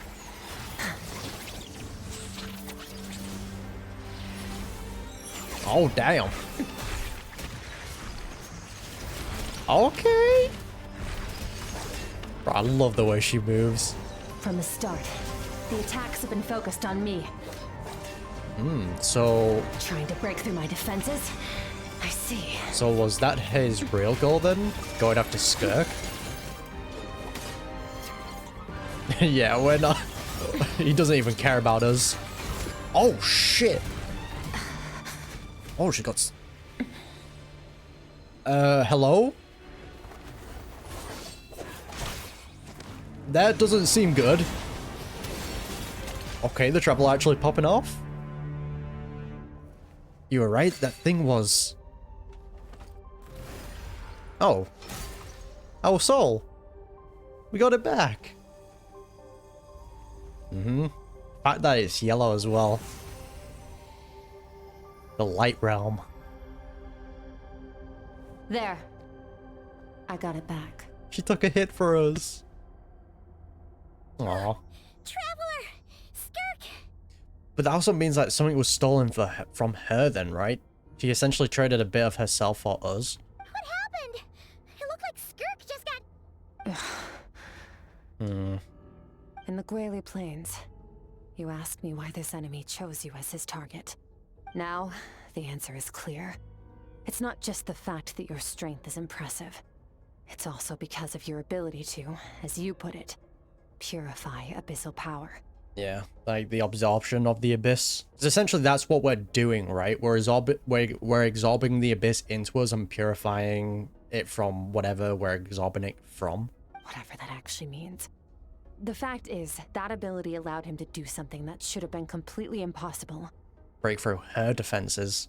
Namely, break through my defenses and steal my power. Damn. Yeah, so you were his real target. He was after you from the beginning. No. He couldn't have known I'd come to his domain. He only stole your soul fragment because he knew the value of its power. I doubt he expected it to come in handy so soon. I don't know. It all seems kind of weird of how planned this all is, right? Or how everything is kind of falling into place. Him finding all, like, the god remains throughout the world, then tagging us and getting our power, and then using that to steal Skirk's power. I don't know, Chief. It seems like there's someone guiding him behind the scenes. Kind of leads me to believe that it'll be Sergology. For whatever reason. Call it fate, if you want. I believe that's the term they use in this world for arbitrary coincidences like this. Sure. In any case, it works to our advantage. Once I realized what he was using that power for, it gave me the chance to get back what you lost. But you... I'll cope. I'll just get it back, I guess. Well, done gorging? Good. Time to answer some questions. How did you get the power of the all-devouring narwhal? So it was also fed that, I'm guessing? The all-devouring narwhal? Oh, of course! Paimon knew that spike thing looked familiar. It looks just like that narwhal's horn! Didn't really pay that much attention to it, to be honest. I highly doubt you acquired that power through your own strength. Tell me I'm wrong. Yeah, again, it seems like it was just gifted to him. You're desperate enough to scour the land for god remains and whatever vestiges of power you can find. That alone proves you wouldn't be able to defeat a creature like that. Which leaves one possibility. You know my master, the foul, Sertology. Sertology. Okay, that's how you pronounce the name. I've been butchering it this entire time. I do apologize. The foul. Oh, this is the, I think this is what we saw in the animated trailer, right? It was only for a few frames. Dares call him foul. Oh, we got a bit of a worshipper. Okay, never mind. He seems a bit pissed. What's wrong? Bit off more power than you can chew? You're struggling to hold a basic conversation. Damn. Just a little longer. I'm still... Yeah, man, after taking in all that power at once, it ain't gonna look good for you, Chief.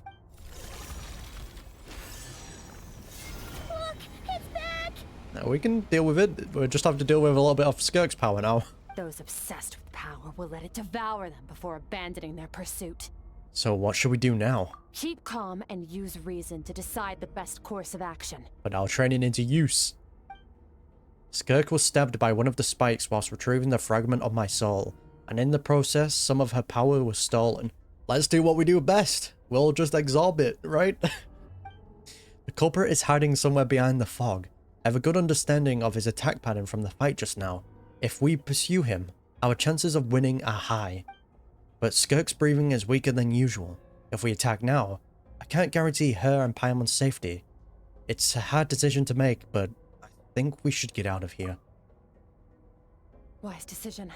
Final victory doesn't always come after a single battle. Tactical retreat. I respect it. You've got your soul fragment back, so we both got what we came for. Let the enemy draw breath while he can. It won't be for long. Get us out of here, traveler. You'll need to lead the way this time. Alright. I'll take it away. Didn't expect it to go in that direction, though. Now. Skirk, is your shoulder gonna be okay? She'll be fine. The wound is minor. It'll heal in no time. Oh. You should focus on getting out of here alive instead. He just... he had enough. Oh! Oh! Okay, we're good. That could have been so bad. Watch out! Looks like this place is about to collapse! I've got no stamina! Where's my Natlan characters? Power has something to do with the all-devouring narwhal. Did you know that all along, Skirk? Probably. I had my suspicions. That's why I decided to investigate in the first place. But suspicions only get you so far. I needed to verify it for myself. What does he plan with that, though? Like, why is he bringing this entity up? Oh, we should be safe here, right? I mean, he took the old devouring narwhal as a pet, so who really knows what's going through his head? I no longer sense his presence. Can't have followed us out of that abyssal domain. Weaklings like him will find that my power is not so easily controlled. He won't be leaving that place until he's managed to digest it. The all-devouring narwhal. With its power, he even managed to steal it from you of all people. You seem surprised. I suppose that's fair. You've seen but a fraction of what that whale is capable of. That gaping maw could swallow a planet whole. I mean, we literally need the power of a dragon sovereign to take it down, so... makes sense. It's called the all-devouring narwhal for a reason. Devouring is what it does best. It can extract power from anything, dead or alive, as long as it manages to make physical contact. That's kind of what the Traveler's doing, right? We're devouring the abyss, pretty much. Yeah. When we had our run-in with that thing, Neverlet mentioned that it has an instinct to devour. Your dragon friend recognized the nature of its abilities and used the power of Hydro to protect you. That worked because it was in a satiated state, so it was somewhat less aggressive than usual. So if we're not going to be dealing with this entity now, like if the story quest ends here, this is probably going to be a huge problem in the future. The fact that it can extract power from anything dead or alive, as long as it manages to make physical contact, that is terrifying. It's a different story when it has no more power to feed off of. That's when its true voracious nature kicks in. It could devour everything on the planet in that state, which is why I cast it into that void space. But I hadn't counted on there being anyone left on this planet capable of wielding its power. To me, that says he must have encountered the whale a long time ago. Meaning, he must have known my master. Yeah, hearing you say the foul definitely got a reaction out of him. He seemed offended by it. Exactly. It told me everything I needed to know. Hence why I said we both got what we came for. And I believe that brings our transaction to an end. Now that you're whole again, you can get back to your own journey. So how much... I'll handle the rest of this situation myself. So how much of her power was taken then? Because I don't think he stole everything, right? It'll be similar to us, it only stole like a fraction. No way! We can't leave now. Something was stolen from you because of us. We have to help you get it back. This isn't my first taste of failure or losing power. When you fall, you get back up again and become stronger. That's how it is. But what if that monster finds you before you're all better? Plus, how are you gonna get home? It's not like you can just go swoosh and open a door to the abyss again. Not without your full strength. True. So, sticking with us for the time being doesn't sound so bad, does it? Yeah, it's not our pity. You said I don't want to be in your debt. Well, I still am. Damn. Skirk now becomes our travel companion from now on. She joins us to not cry. God, I would love that. Fair enough. Then take this. Oh? What is it? A bag of Mora. Oh. Nothing in this world is free. I know that much. Look, Skirk, Mora is like the last thing I need. I'll leave the planning to you. Hurry up and decide where to go. We shouldn't linger. It's so cute. We should take Skirk somewhere she can rest. But where? Ah, back to the pharmacy. Of course. Paimon gets the feeling Skirk wouldn't like being around a lot of people. Oh wait! Baizhu said we could rest in the back room of the pharmacy, didn't he? Let's head there! He'll know something about Master. I'm sure of it. Next time, I need to be ready. How's the shoulder? Fine. It was just a scratch.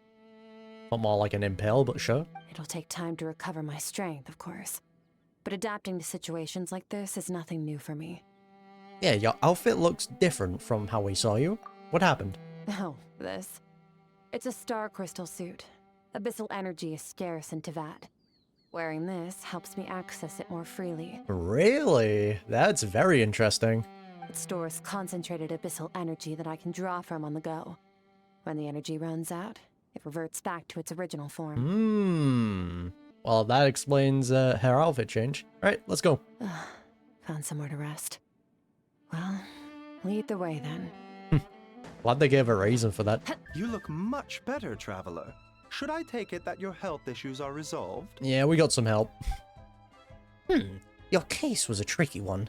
Seems slightly too early to celebrate. Very true, Changsheng. Further observation is in order, I think. I'm fine, Doc. We haven't had many patients recently, so we have several vacant rooms. Feel free to stay a few more days if you need. Will do. Awesome. Thanks. Also, don't come in.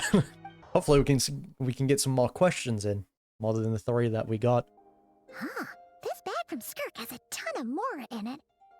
Where do you work? Does she have a job or something? Wait, no. After what we saw at Wamin Restaurant, that seems impossible. Can you imagine? It would go something like... I'll be collecting my paycheck now, boss. Wait, who are you? Oh, sure thing. Wait, yeah. who are you? Have we met? Can't hold a job if you make everyone forget about you. So, what did you do to get all this Mora? Oh, just sleeping already? That's cute. Claimed some buried treasure, took care of a few monsters that were causing trouble. Nothing untoward. It's safe to use. Good to know. You heard all that? A sonorous voice like yours is hard to True. miss.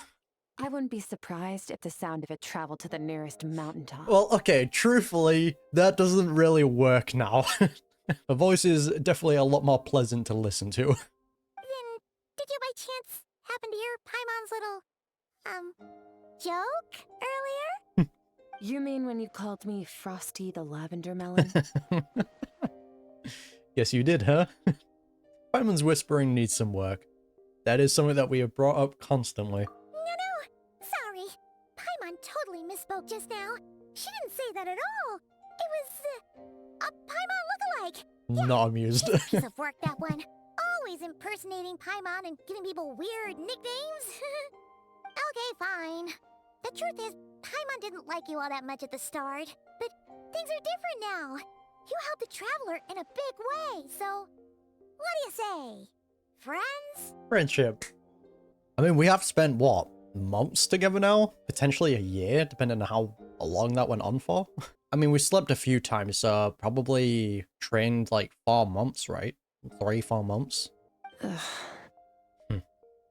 She doesn't want any connections. But we're not from this world. We're an exception, right?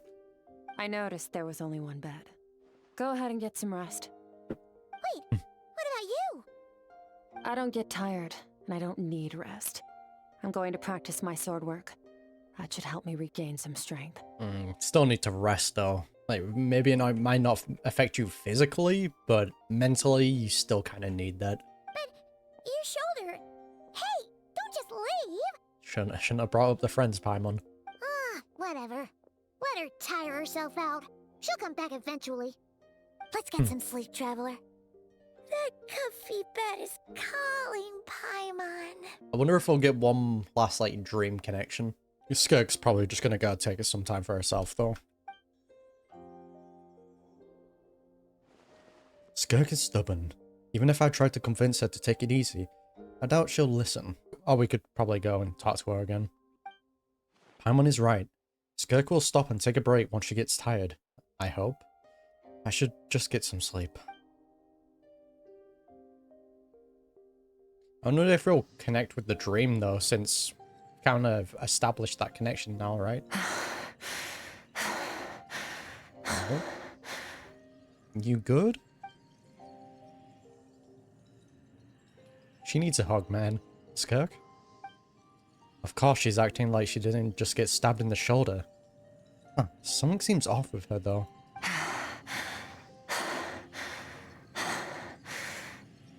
Oh, she's like reminiscing memories. Quiet. Ah, she's probably fighting the voices of the abyss. Who's she talking to? There's no one around. Unless... Yeah, the abyss. Do you even remember how many of us perished in man. that fire?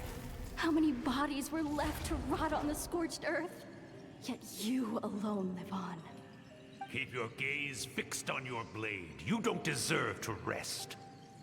Yeah, I mean, this is kind of the thing that Alice taught her, that she kind of needs to take a time for herself. Because you can keep suppressing this, but eventually it's going to be too much. Run, Skirk, run! Only death awaits us here.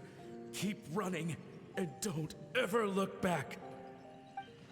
Right. In that dream I witnessed, Skirk was training alone, but there was disembodied voices talking to her.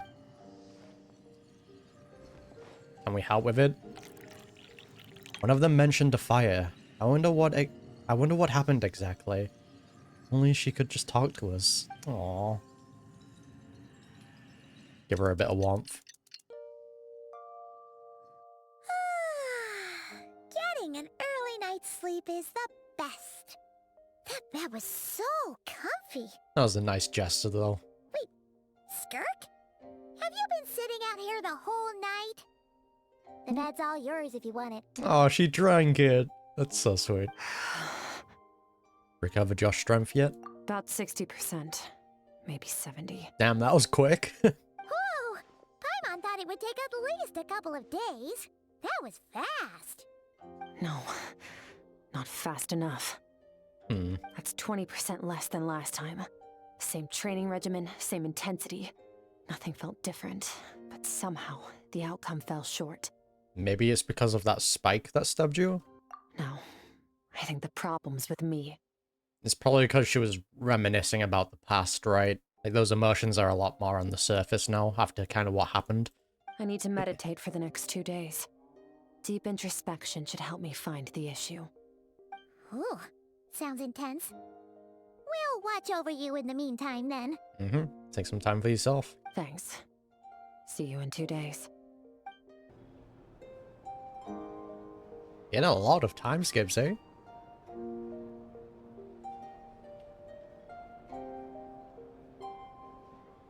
I feel it is like more of an emotional like issue though. But I feel like that's But I feel like that's kind of like a good thing. Yes, it was slower, but maybe that'll help her mental state in some way. Skirk is still meditating, huh? It's been 2 days already. Shouldn't she be awake by now? No idea. Maybe it's not going too well. Paimon can't think of anything we can do to help. Oh, wait! Breakfast! That's it! Paimon will go get breakfast! Skirk is gonna be starving when she wakes up. Be right back. Alright, the floor is yours, Paimon. Oh, sorry, we gotta thank Baiju after this. Skirk looks so serene, almost like she really is asleep. No? Hello?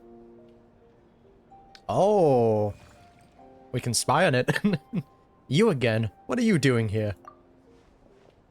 I'm 100% sure this is her child self, right? The part of her that she's trying to get rid of or suppress. Oh, back in we go. Let's see what she's reminiscing on. This place feels familiar, but where am I? Where am I exactly? It's a lot clearer now. There are towering cliffs, withered trees, and a strange river flowing from the horizon all the way here. But it's broken up several times along the way, with a waterfall at each breakpoint. On closer inspection, the color of the water is changing. The closer I get to the lower portion, the darker it becomes, almost as if it's being corrupted by the abyss. Did you bring me here? Then that must mean this is... That's right. This Ah, is it is. Skirk's inner world. Think of it as the threshold between the soul and dreams. It is her child self. No. This isn't your first time here, but what you remember is probably a space covered in darkness.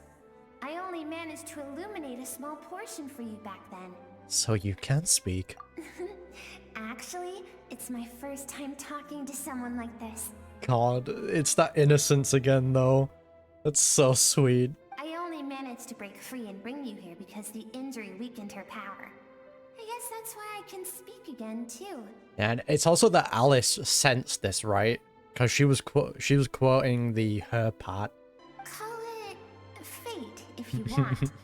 I think that's the word they use in this world for lucky coincidences like this. Look at that. Exactly the same. Now, before I take you to her, I gotta ask. You're the first outside visitor to ever come here. So, what's your impression of this place? Yeah, what is that river? Oh, you noticed. Quite obvious. This river represents Skirk's strength. Really? Okay. Wonder what the other option represents then. Strength accumulates over time. It is the summation of a person's lived experience. So this river is where all the fragments of Skirk's life should converge into a single stream of memories and emotions, flowing forward as one. But as you can see, this river has been severed numerous times. It's because Skirk doesn't like who she was in the past. Yeah, it's kind of remembering herself as being weak and kind of that regret of not being able to save everyone and, you know, stuff like that. With what we saw with this creature here, she's trying to hide, she's trying to suppress her childlike self, right? All her memories. And all she sees reflected in the river is a disgraceful shadow of who she was. She cuts through water and rock with the sword of reason, severs her connection with the past, and begins anew. Wait, that reminds me of something. You must learn to shut out all the pointless emotion. Crush the self that makes you weak, and become master over your physical form. Yeah, not the best of advices, eh? Because you kind of see the two different teachings. Cetology was like, oh, get rid of all your emotions. And then Alice is like, take some time for yourself, you know? Take care of her. This isn't my first taste of failure or losing power. When you fall, you get back up again and become stronger. That's how it is. I see. So it was Cetology who taught Skirk to replace all of emotion with reason. And since then, it's been a constant process of abandoning, refuting, and erasing her past self. I suppose that's the secret to her strength. But it's such a sad thing to think about. What has she been through? Why does it have to be this way? The answer to one mystery invites another question, I see. Let's follow the river upstream. There among the cliffs, among the memories etched into her heart, lies the truth of it all. Soon, you'll understand everything. Depression. I'm guessing we're gonna get memories along the way. Yo! This looks like a coastline. Huh.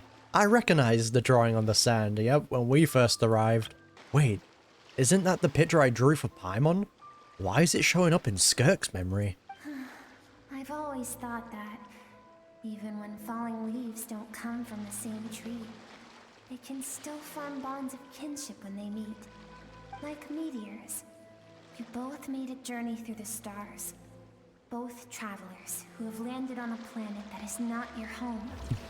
Yet, when she first noticed your presence, although she hesitated for a moment, she still chose to walk away.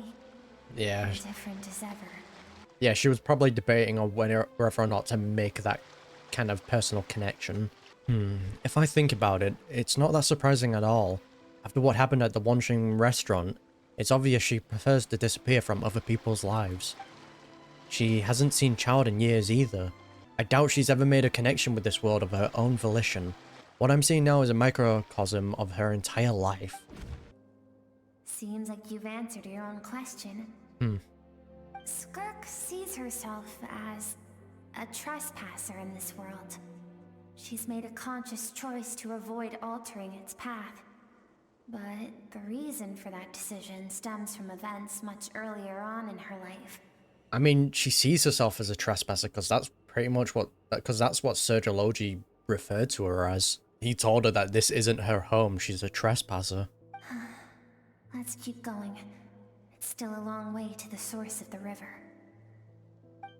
It's just a sad situation. You now have what it takes to wield immense power.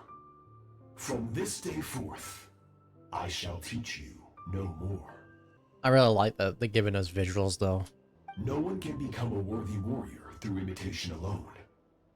I have given you fangs and claws. Now, you must learn to hunt. Yeah, the exact same thing she did with Child.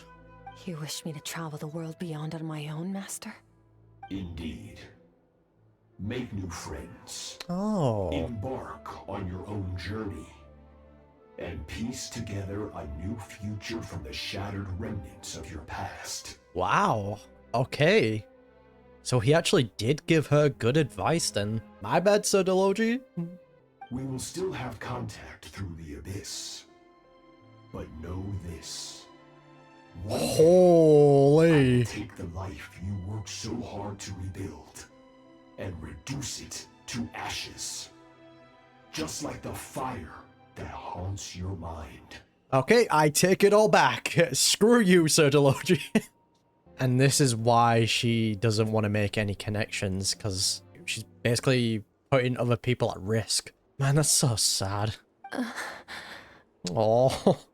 Why do you do that? I have told you before. Fear is the catalyst for human evolution. That's so messed up, man. You have tasted loss. You have known fear, so deep it can be felt in the bones. But as living beings, we all have an instinct to detach from that which harms us. And thus pain dampens over time, and the acrid taste of fear becomes but a distant memory.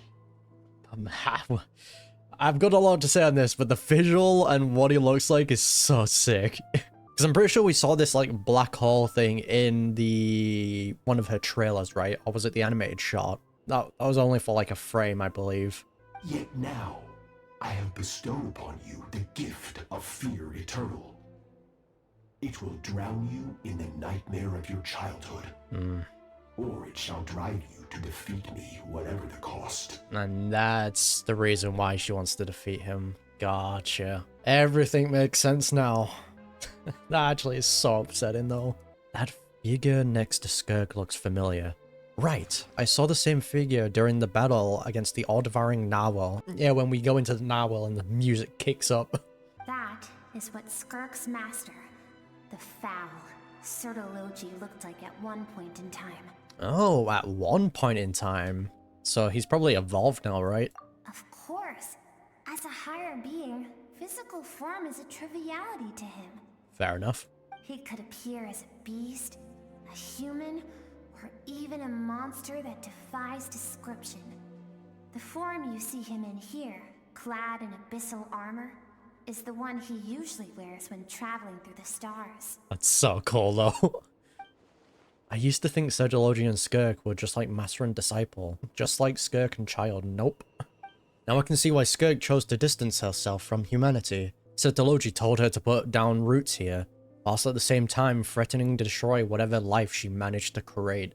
But at the same time, though, I don't see Alice allowing that to happen.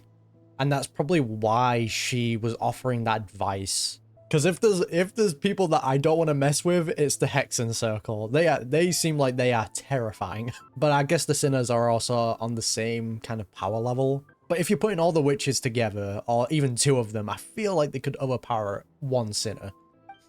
For certain reasons, I need to bridge the power gap between me and my master as quickly as possible. But first, I need to understand the source of his strength. To do that, I need to follow in his footsteps. Walk the path he once walked. And somewhere along the way, I'll find out how to defeat him. That is my sole focus and purpose. But I feel like she can't really do that because maybe with how Sergology kind of, with his life, he kind of had all these like friendships and stuff like that. And rather he got rid of it all for that need of power because he did steal the like abyssal power. And it ended up getting everyone killed. Meaning that Skirk really can't get to that same level because she's not established any of those bonds. She can't lose any of it. So that's what she meant. But I still don't understand why Sergology would do that. From what he said, I didn't pick up on a conflict between them. I'll let you in on a little secret. The real Serology is terrifying. No, yeah, I already got that. The scope of his power is impossible to understand until you experience it firsthand. It is absolute. The power to crush all things. Yep, that's the power of the Sinners. Shall we keep going? Let's see. We're about halfway there. God. The fact that we're getting to see more and more of these kind of high-powered individuals, like the Hexen Circle, the Sinners, the Shades, and now playing a more active role as well. It is wild. And then we're going to be seeing all of the Harbingers and their powers in Nudcry, potentially. Aww. This is when she was training, breaking her wrists. This must be Skirk when she was a kid. We've made it quite a ways already. This is Skirk, when she first began training under Sertology. Aww. I have set your broken wrist. Tomorrow, you're to train twice as hard. What's so bad for her though? No tears this time. Good. Attempting to garner sympathy through tears is a habit of the weak. A pitiful, useless ploy. Man, those lessons. Just applying those lessons into a kid though after what she went through, it's unfortunate. Can I ask a question, Master? Why did you save me? I keep thinking, maybe it would be better if I had died. I wouldn't be haunted by that fire all the time. I wouldn't have to go on like this. I'm kind of intrigued in this. I saved you because I have a plan for you. Oh, that is such a cool visual though. He has a plan. It has been too long since I fought a battle that demanded my full strength, and I hunger for it. Every so-called genius and prodigy I have faced has crumbled like sand underfoot. Before me, even fate bends the knee. So that's all he wants? Is a sparring partner that he can be on equal strength with? Come on, my guy. So, I will teach you everything I know. Train you by whatever means necessary. In the hope that one day, you might surprise me. But I don't want to draw my sword against you, Master. Oh, and that's why he's making her... And that's why he's making her hate him? Oh, no. What you want matters little. Among the boundless sea of stars, the cries of the weak are but faint murmurs that disappear into the void. You of all people know that well. Yes, Master. From that day forward, all she knew was grueling training, emptiness, and fatigue. Oh, man. So yeah, that's probably why he was so hell-bent on threatening her of taking everything away, essentially making her hate him in that way so she would fight him. After some time, her talent bloomed, and she gained control over her emotions, like her master. How should I put it? That's how she was able to seal you away. It was not that human emotion disappeared from her heart, but that reason came to dictate all she was allowed to feel. I suppose it was at this point that she became the Skirk you know today. So Sir Delogi saved Skirk from a disaster when she was a child, and never even tried to hide his alternative motive. I suppose that leaves one final mystery. What really happened with the disaster back then? That's also what I want to know. The fact that he just conveniently came past her after this tragedy occurred. I'm hoping he's not the one that led the attack, but I don't know, man. Sir Delogi's final words to Skirk were cold and cruel, but Skirk's reaction made it seem like it was a truth she knew all too well. I have a feeling it all comes back to what happened back then. We're nearly there. I almost don't want to reach the end. Well, shall we? This is the final stretch.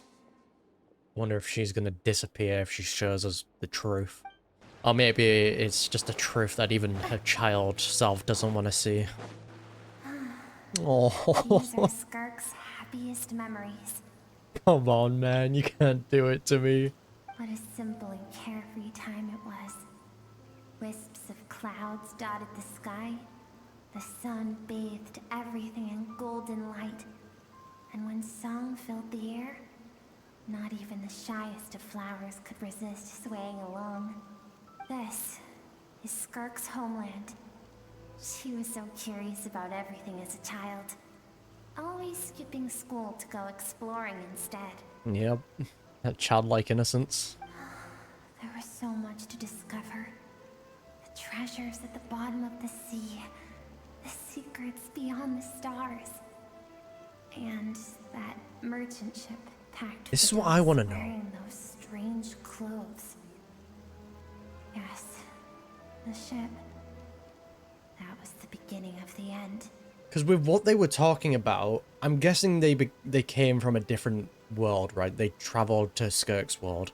But they were talking about the higher-ups, right? They were taking orders from someone. Whether or not they were disciples of Sir Delogi, who knows? It was a spaceship. When it arrived, the people that disembarked wore smiles on their faces and spoke of friendship. They claimed to be merchants from a neighboring planet, looking to establish trade. Suspicious of a very common thing, though. Well, not common, but, like, the Traveler's not the only one that is in possession of one. Because we know the dragons on Tivat, they had one, like, in the past. The Traveler has one, like these other visitors. Man, okay. the mysteries are getting wild. Skirk's parents, her relatives, her neighbors, everyone welcomed the newcomers with open arms and allowed them to explore the planet. To them, the visitors were guests and should be treated with hospitality. And with their dialogue, it's like they were coming up with a reason to destroy the planet, right? Like they were trying to justify destroying everything. No one had any idea of what was to come. Several months later, an army of unknown origin arrived without warning and carried out a ruthless campaign to destroy everything and everyone on the planet. Is this what the Heavenly Principle is defending Tivat against? Is this organization that destroys planets? Because this isn't the Abyss. This is people that have some sort of hierarchy or structure that they follow orders from. Okay. Skirk had skipped school that day, Aww. like so many times before, so she was not caught in the immediate wave of destruction. But when she came home that day, fire and ruin awaited her. So sad. Countless people cried out to her for help. People she knew and loved. Friends and relatives. The little girl who lived next door. The shop owner with the bad leg. The bad-tempered teacher she had made fun of just that night. I mean, again, it does make sense why she's trying so hard to suppress this, right? Their lives were discarded like worthless trash as the fire consumed one life after another.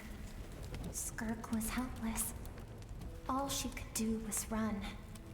And so she did. She kept running until an unexpected figure crossed her path.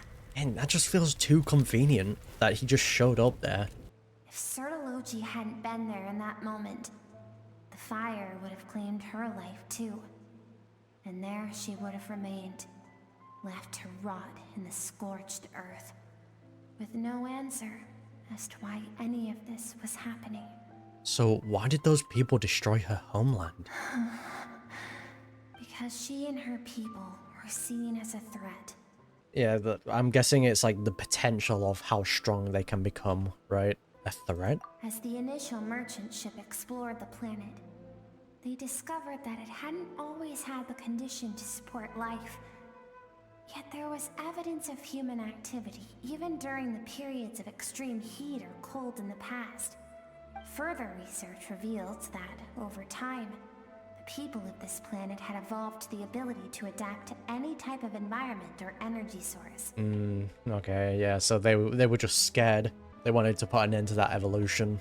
And is this also why the Heavenly Principles doesn't really want humans evolving, right? They always keep them on like a very strict kind of power. Because if they evolve too much, then it may potentially alert this other organization or these people to come and eliminate them. Like we already know like a lot of the different factions in this game, like the Fatui, the Heavenly Principles and stuff like that, they're all they're not as easy to just pin as like good or evil. They're always like in this kind of gray area. And I think this just kind of adds more into the thing of the Heavenly Principles. Yes, they've done some really bad things, but it also seems like they are trying to protect the humans, right? For that reason, the outsiders viewed them as a potential threat and decided to eliminate them before the threat could rear its head. And so, the army was called, and the so-called danger was wiped from the face of the planet. So messed up. Just because of speculation? All those innocent people. Senseless, isn't it? Deemed a threat because of a gift they didn't even know they had. Perhaps it was their own innocence and kindness that doomed them. But in the end, that was lost to the blaze as well. And now they've got a massive problem to deal with. Skirk. It just comes back to that irony of like they try to quell this potential threat, but what they've just basically ended up doing is creating a massive problem from themselves. They created their own problem now. They allowed her to evolve, pretty much. If those with power get to decide good and evil, then all you can trust in is the sword in your hand. And so, before death could claim her, she ran. She ran and never stopped.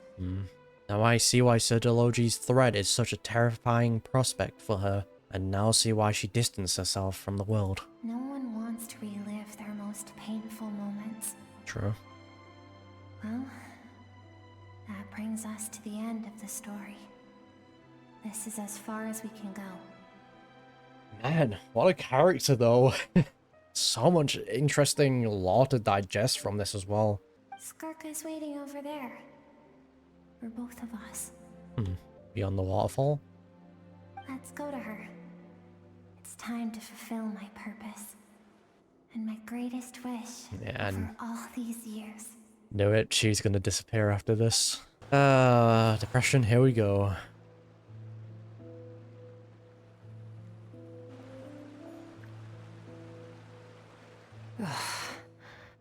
Hello. So all this, just so you could bring her here? I have things to say to you. well, to me. I want someone to witness our reconciliation, even if it takes an argument to get there. And she is the best choice in this moment. There we go. Us being the spectator again, keeping track of everything. Wait, then you must be? Did it take you this long to figure it out? Her suppressed emotional self. The version of herself she keeps locked in the recesses of her mind, stifled by reason. All those rejected impulses, those discarded aspects of your past selves, they are a part of me now. I am who you used to be. Someone you have refused to face for too long. So, I came to face you instead. So the thing is, all this time when she came to this place to destroy her past, I'm guessing this version of her like child self or these like suppressed emotions always hid away so they could basically survive until they had a spectator to, you know, make sure everything goes right. Or just build up enough like emotions and all those like suppressive feelings to actually be able to confront her. You're wrong. I've faced you all along. And that's exactly why I keep you locked here. Your existence makes me weak. Moments of joy and longing are when we are most vulnerable. Don't forget, it was a penchant for goodness over reason that doomed our homeland in the first place. The vastness of the universe renders everything insignificant. Our feelings most of all. Even so, learning from the mistakes of the past doesn't have to mean erasing everything. True. Strip yourself of your so-called weaknesses. Emotions like kindness and empathy, and what makes you any different from the ruthless soldiers who slaughtered our people? Fair point. And it kind of comes back to the thing of like, are you even living, right? If you have like no emotions. Yeah, you're alive, but it's not the same as living. The difference is that I'm doing what is right, what is necessary. And the thing is, like, she does care. As much as she tries to suppress everything, the fact that she decided to train Ajax and, you know, make him strong enough to fight the whale, but it's also the fact that she's not establishing any new connections, that automatically tells me that she doesn't want innocent people to go through the same thing that she went through. That alone shows that she still has that kindness. I allow you to exist, but with limited freedom. That is the greatest kindness I can offer. I have shouldered everything you couldn't carry. I rose above the numbness and emptiness, and it was cold, unfeeling reason that brought me this far. It made me who I am. It made me strong. That is the problem. I want to shoulder those things together. Aww. On the grand scale of the entire universe, maybe our feelings are vanishingly small, but why should that mean they don't matter? Emotion gives warmth to the cold expanse of space. It gives meaning to the world around us. Yep. Think back to those nights of gazing at the stars, those afternoons of exploring the unknown. Think back and let them grant you peace. A brief respite from the pressure you put on yourself. I already know, like, she plays that song as well to calm herself. That isn't what we need. Aww.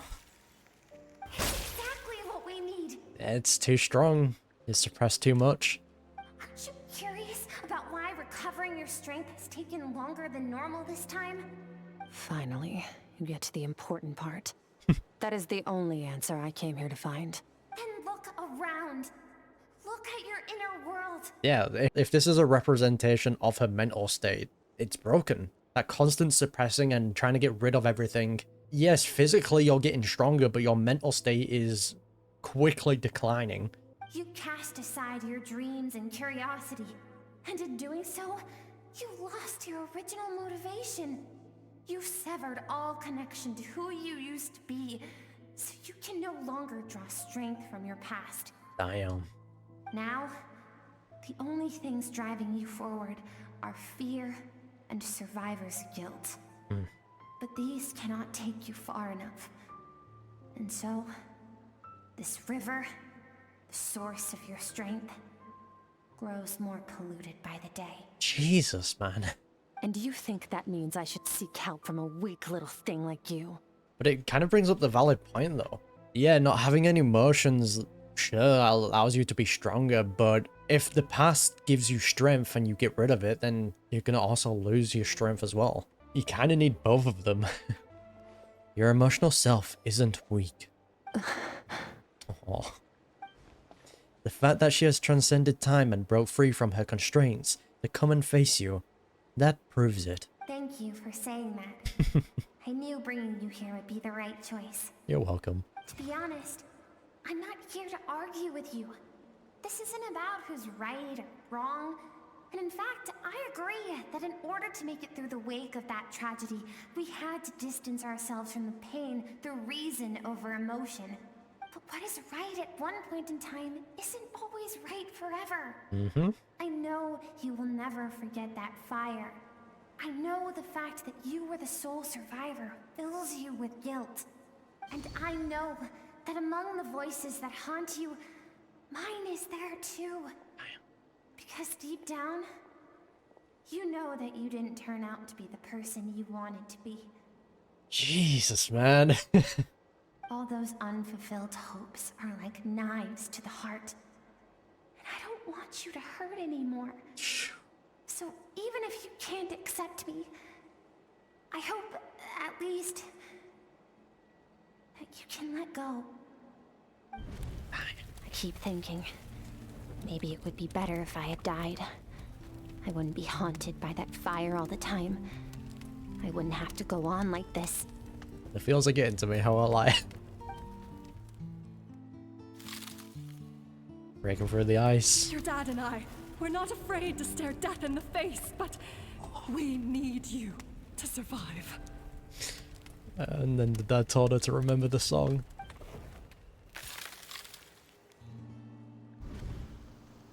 I'm sick of being a kid. There's so many amazing things out there, and I'm ready to see them all.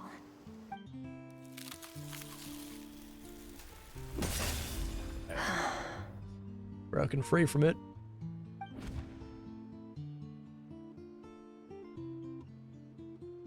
I remember.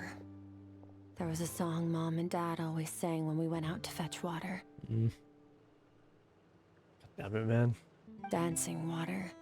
The sand along your path is begging for your song and movement. Will you carry this burden with you on your journey? I am not the dancing water, and you are not the burdensome sand. But if this is your wish, then I will carry you with me until the end. Hey, there we go. Ollie found her answer. Oh. Thank you. I should be thanking you. Last cutscene. Yo. This was where she met Alice, right?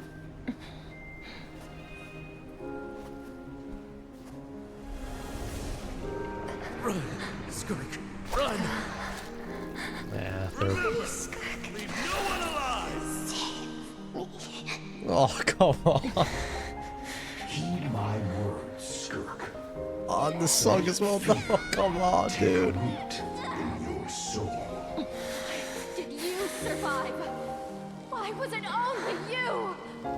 Skirk, Survivor's guilt is did you awful become as well. a positive light in this world? Oh, just keep pushing. There you go.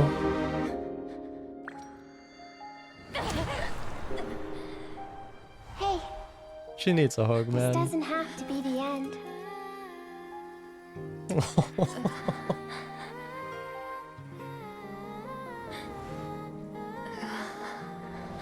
Life is a gift. God damn it.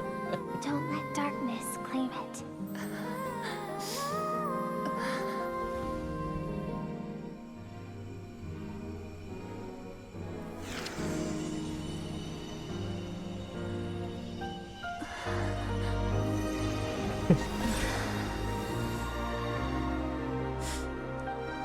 Oh, this is just gonna be another song that makes me cry every time I listen to it now, isn't it? Or in a while it's being repaired. It's so sweet.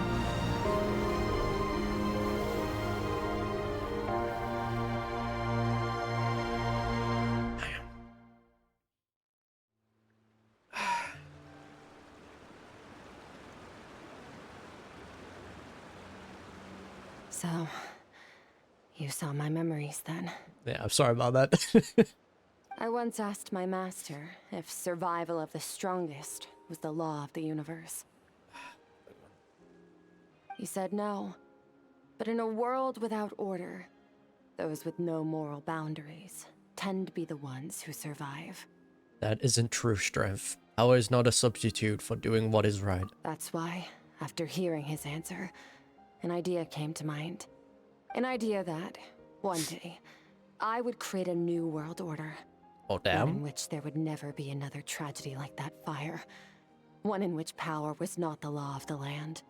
I wonder now, though, if potentially now that she's kind of merged those, basically merged back into one, does she now have the will to become a descender? But that means I must defeat him.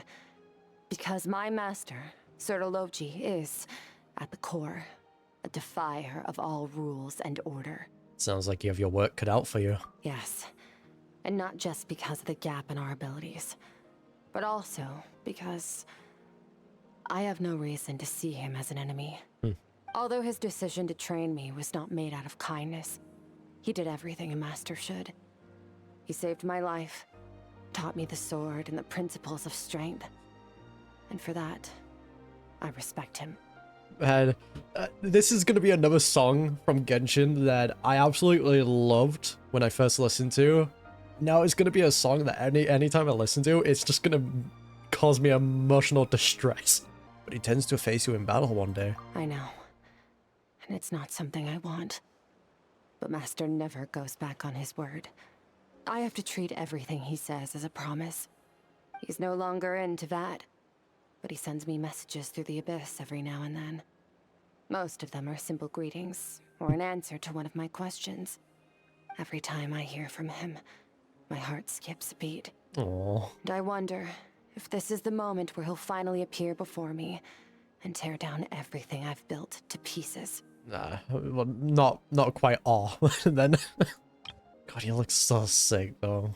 Maybe that means I do live in eternal fear, just like he said. Yes, I respect him, but I'm also afraid of him.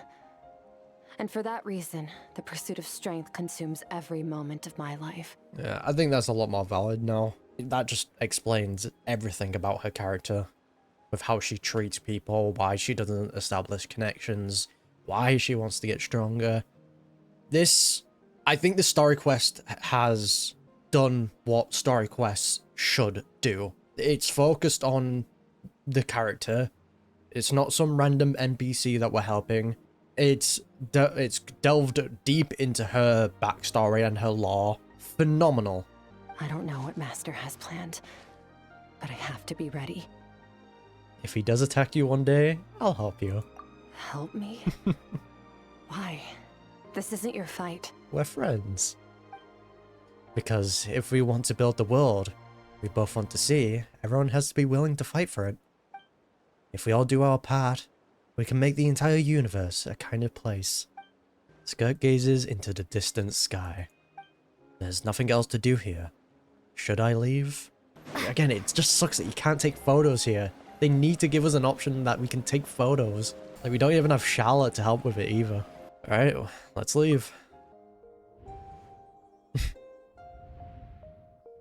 Oh, you're finally awake! Yeah, we did the therapy session. Honestly, Paimon was gone for like 2 seconds and then she comes back and finds you both unconscious? Oh, you scared Paimon half to death. You're both okay, right? Yes. What does it look like? You look great. Looks like you got your strength back. You look stronger than ever. Only water from the source can cleanse the rot and filth that flows from the past into the future. I taught you to incorporate the experiences from your journey into how you fight. I suppose what happened today will become an inseparable part of who I am. Got that bond now. Okay, so Paimon feels like she's missing some important context. Yep. But whatever. Paimon brought back tons of delicious snacks. Let's dig in. So sweet, though. The three of you enjoyed the snacks. All right. It's about time we finished what we started. Sparring session? We're gonna deal with this thief for good, right? Oh yeah, totally forgot about that. Finally, let's show him what we're made of. This time, I'm not going to tell you to hold back. But having digested even more power in the meantime, he's going to be tougher than before. We'll be working together though now. The good news is, we have no reason to pull our punches this time. So, let's go. Same place as last time. Yeah, even Paimon can get on this, right? Like, we went through, like, so much emotional stuff that I just totally forgot about this. That was so good, though. What a phenomenal backstory. Oh, now the black hole's here. The fog is gone! Yeah? Wait, isn't that the form the all-devouring narwhal changed into? How come he knows that, too? I don't think that's actual Sidology. It's probably just the thief. That's Skirk's master. That's what the fowl used to look like. Really? So, you're telling Paimon that giant whale and this guy can both turn into the fowl? How does that work? That's what I want to know, Paimon. It's a subconscious instinct. Any intelligent being who longs for his level of strength is bound to mimic his appearance. Fair enough. It's a natural response after encountering someone as powerful as Master. To them, he represents ultimate power. We know the person before us has encountered Master, and we know he stole a portion of my power. So it's not surprising that he would assume this form. Alright, let's clap him then. Okay. Oh, the closer Paimon looks, the more intimidating it gets. He looks so sick though, doesn't he? Nervalette isn't here this time, so it's up to us. He won't have the nerve to steal again after we're done with him. Let's teach this guy a lesson. Let's purify him. Actually, no, because then I'll probably purify or absorb Skirk's power. Alright, let's go. Oh, we're not getting the music? Oh, it would have been so cool if we got the music though. Like the world boss fight music again. Don't worry, with the power of my pea shooter. Haven't forgotten your training, I hope. Don't worry, we trained for this. Again, I haven't read any of Skirk's like abilities, so I have no idea if I'm playing her right. Get him, Traveler, get him! There we go. Got him. Cutscene? There it is.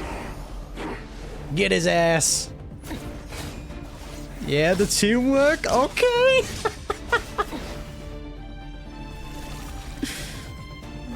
Watch out. I'm guessing we're gonna come in and protect. Oh. Haven't had enough of my power. Okay, Skirk. We're actually providing assistance now. Yeah, don't forget us. Sick, dude. Retreating? Oh no. Oh, that's the same place that he stabbed her, right? Let's see how much more of this power you can handle. She's so badass, dude.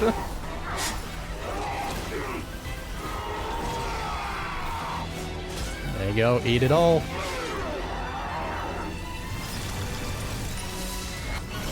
Sheesh. Are we coming with a finisher? Oh no, she. That's so sick.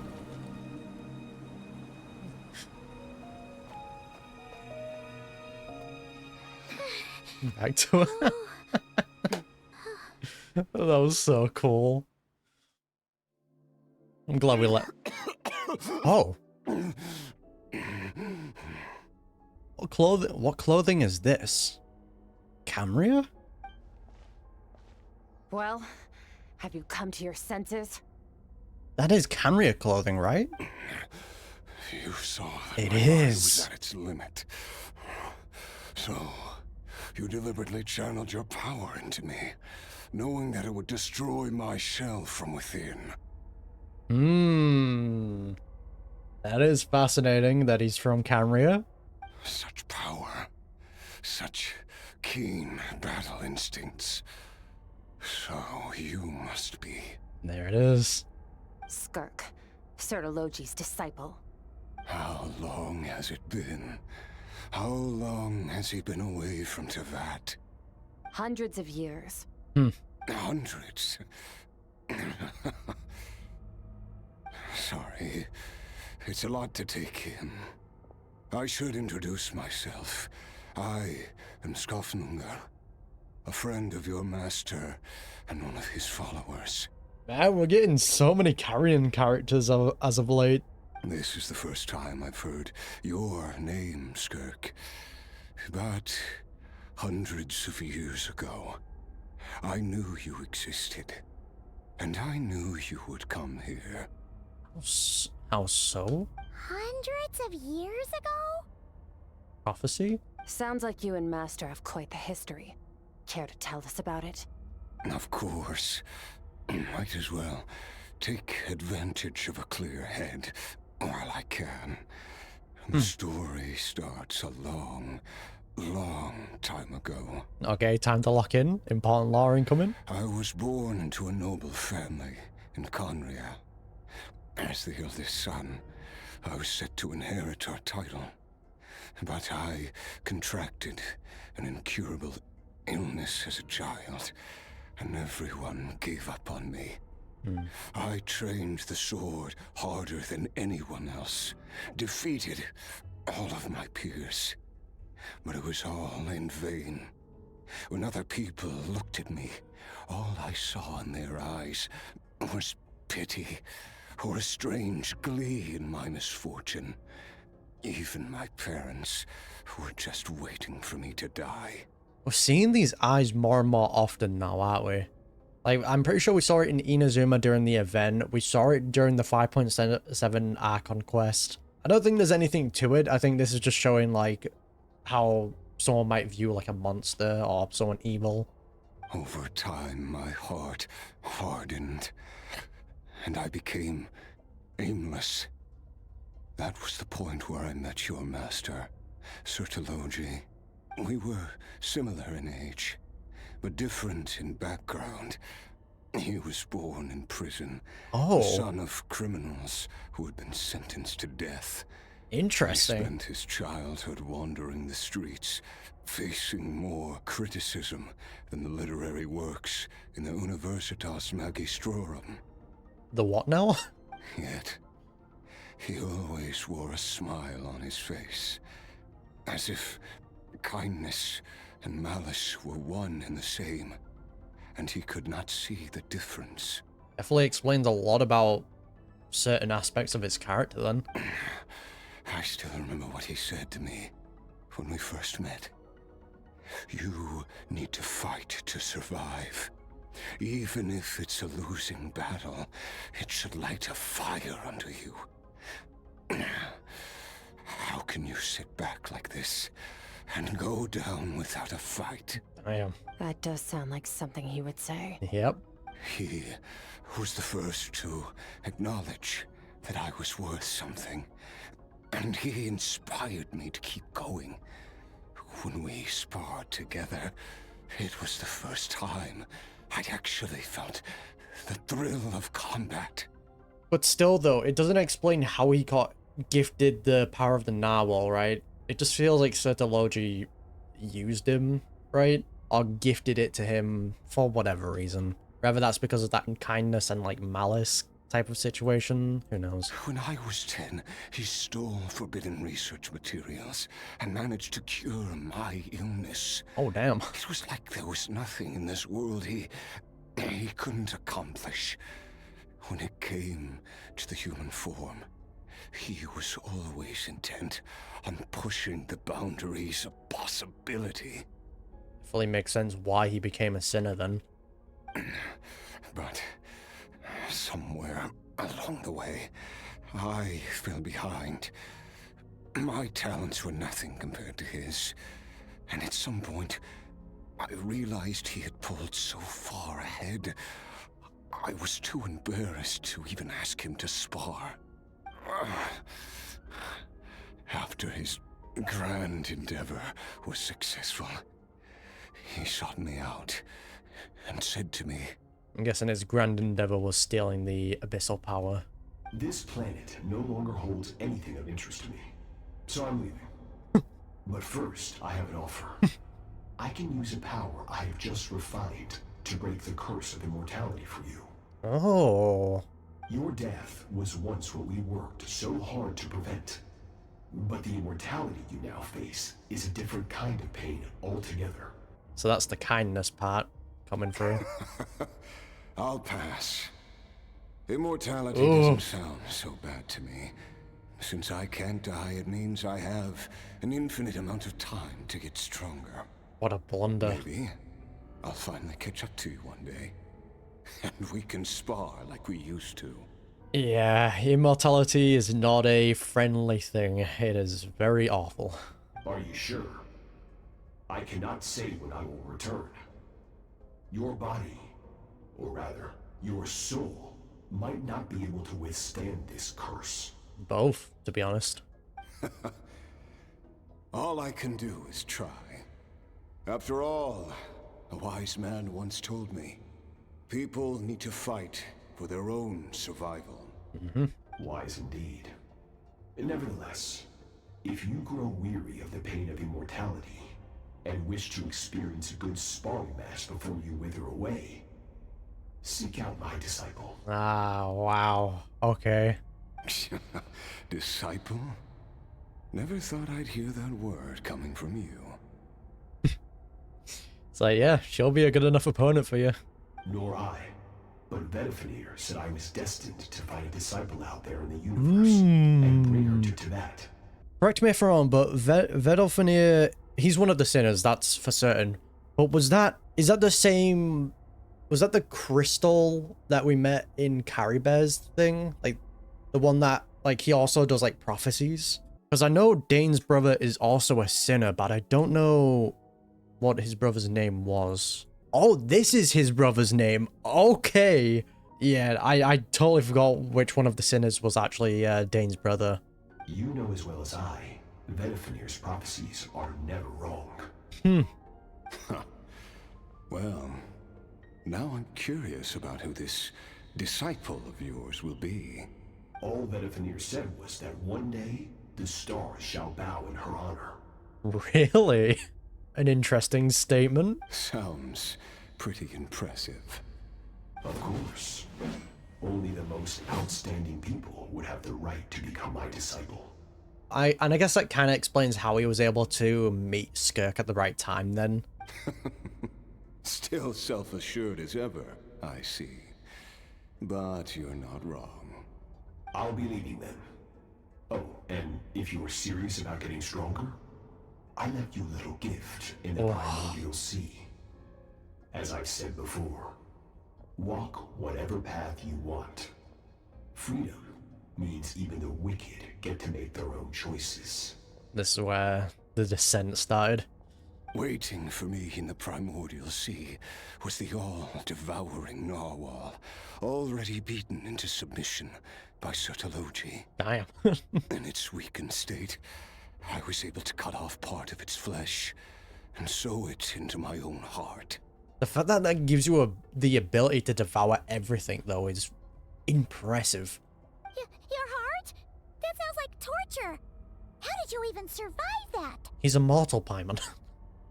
Because, of course, I bear the curse of immortality. So, you used the curse to turn yourself into a vessel for power. Even with that whale's ability, devouring power like that is not something the human body can withstand.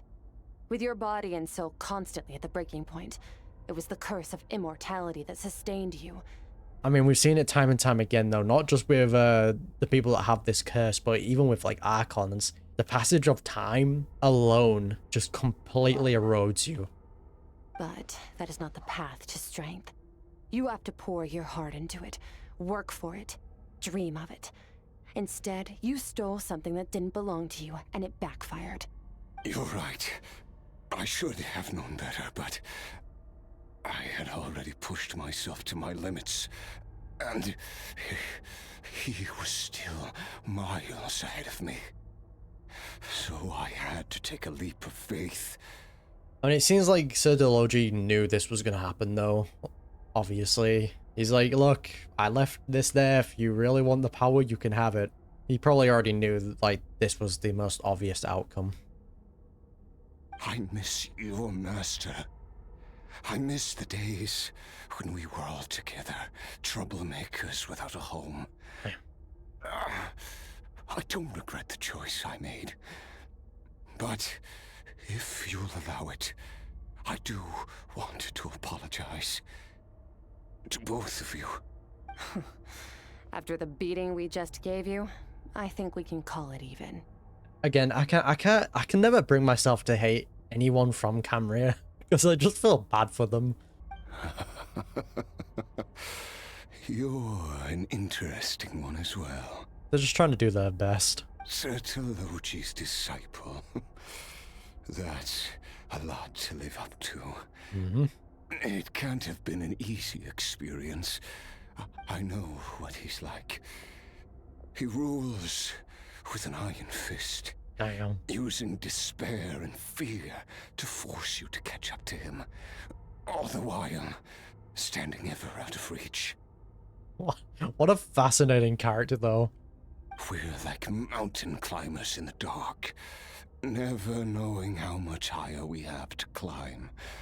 Or when we will see the sun again. What a phenomenal visual. True. But I made up my mind long ago. No matter how dark it gets, I will not give in to despair. I will overcome it.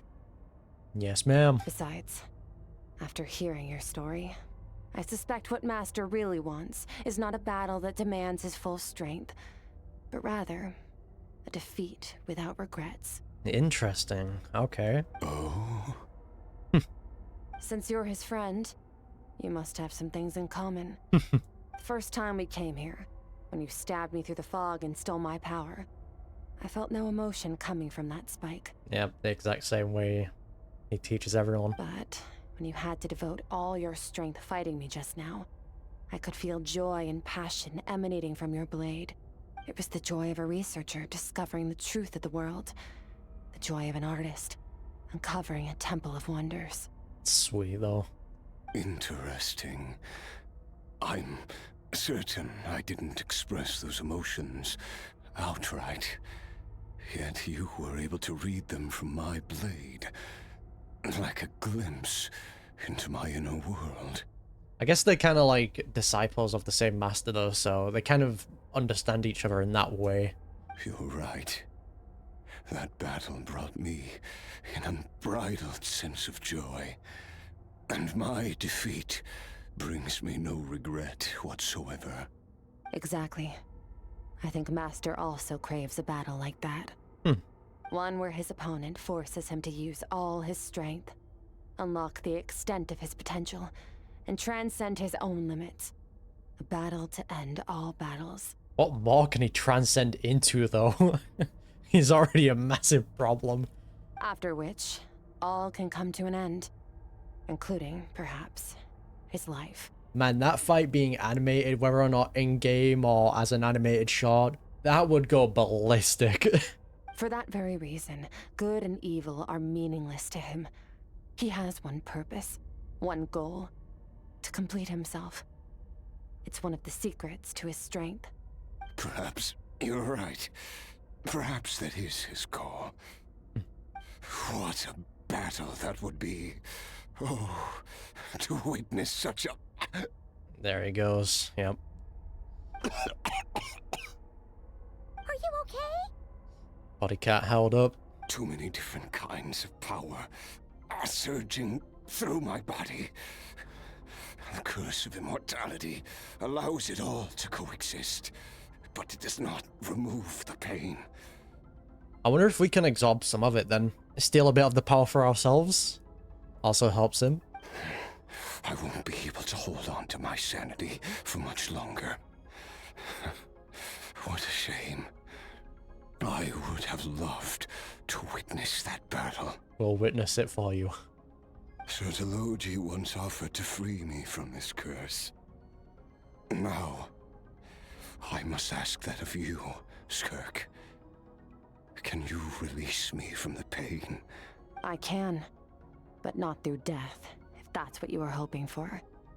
It's not a suitable punishment for your crime. As an alternative, I can take your consciousness, along with all the power you've consumed, and smash it to pieces. Damn. The impurities will dissipate, and under the curse of immortality, your mind and body will regenerate.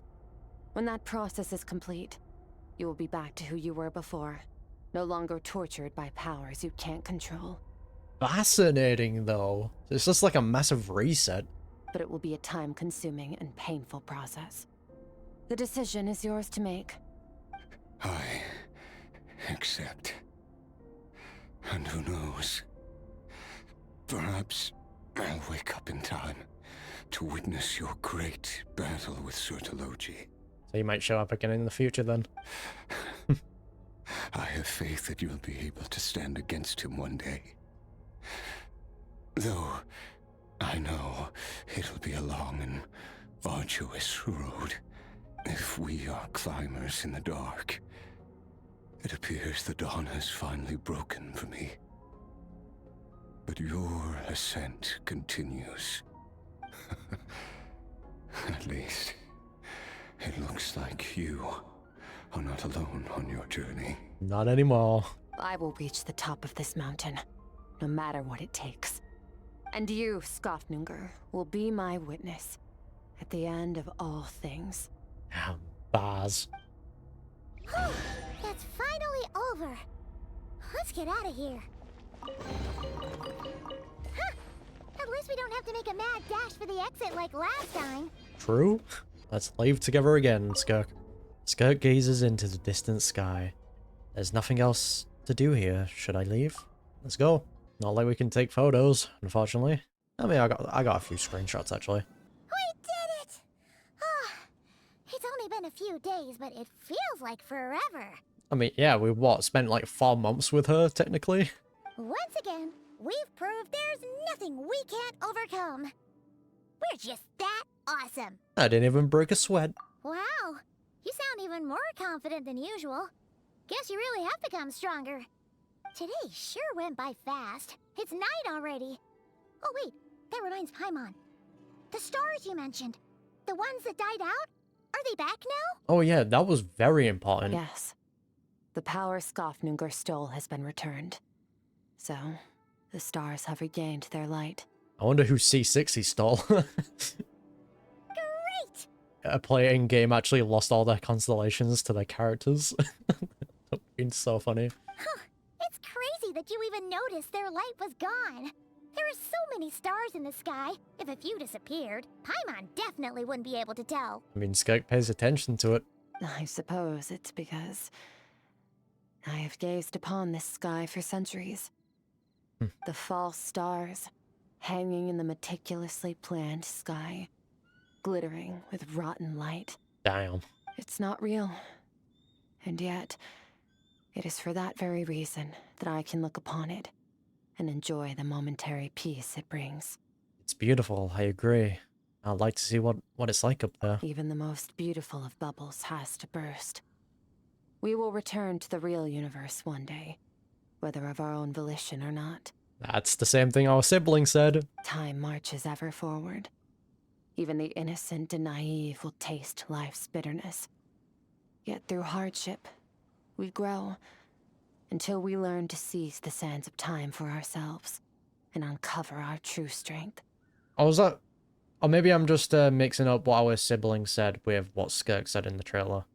I can't even remember if they said it in the 5.7 Arkham Quest. I'm gonna have to go back and look at that.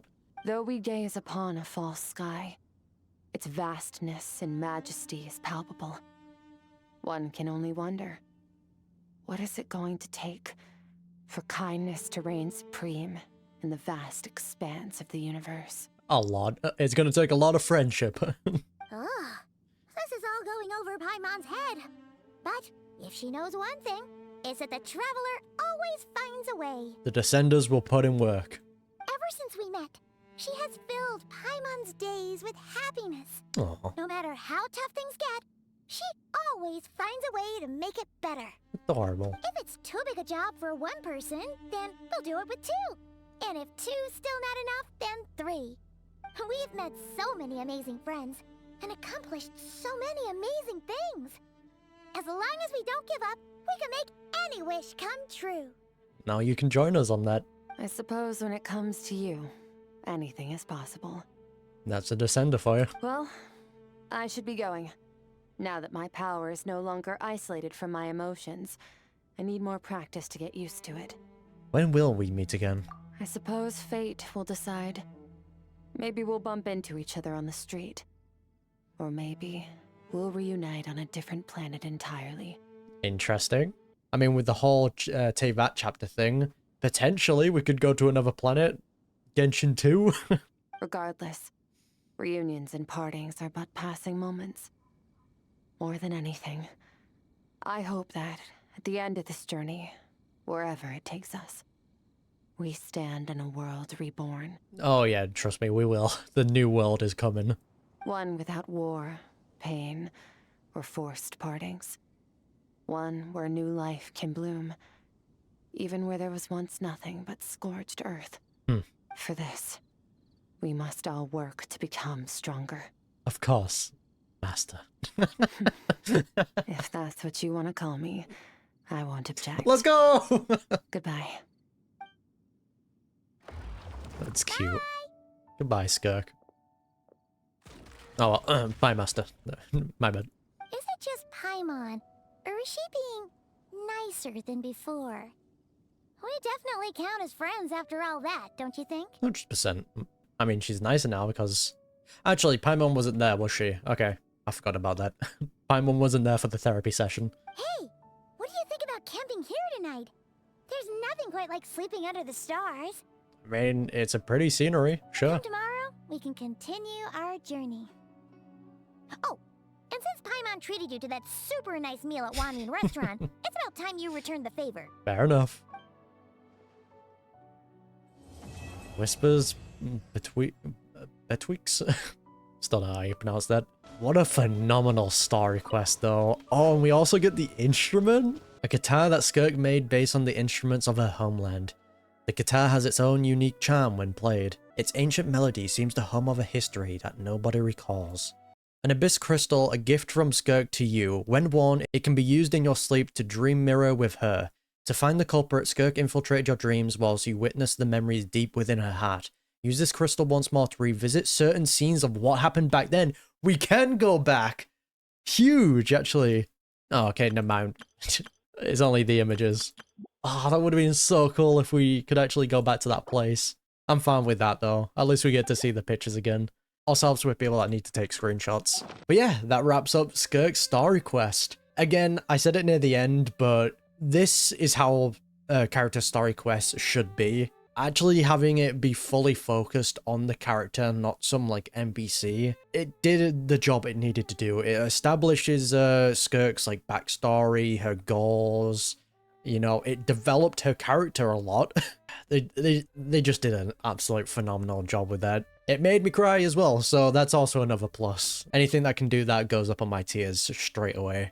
And once again, Hoiverse has given me a song that I absolutely loved, and now that song has gonna just bring back depressing memories. That's definitely what they do best. Once again though, the law lovers are just eating so well as of late. But yeah, with all that to the side, if you don't want to miss any future reactions to Genshin Impact content, be sure to hit that subscribe button, I would greatly appreciate it. And yeah, I'll see you then.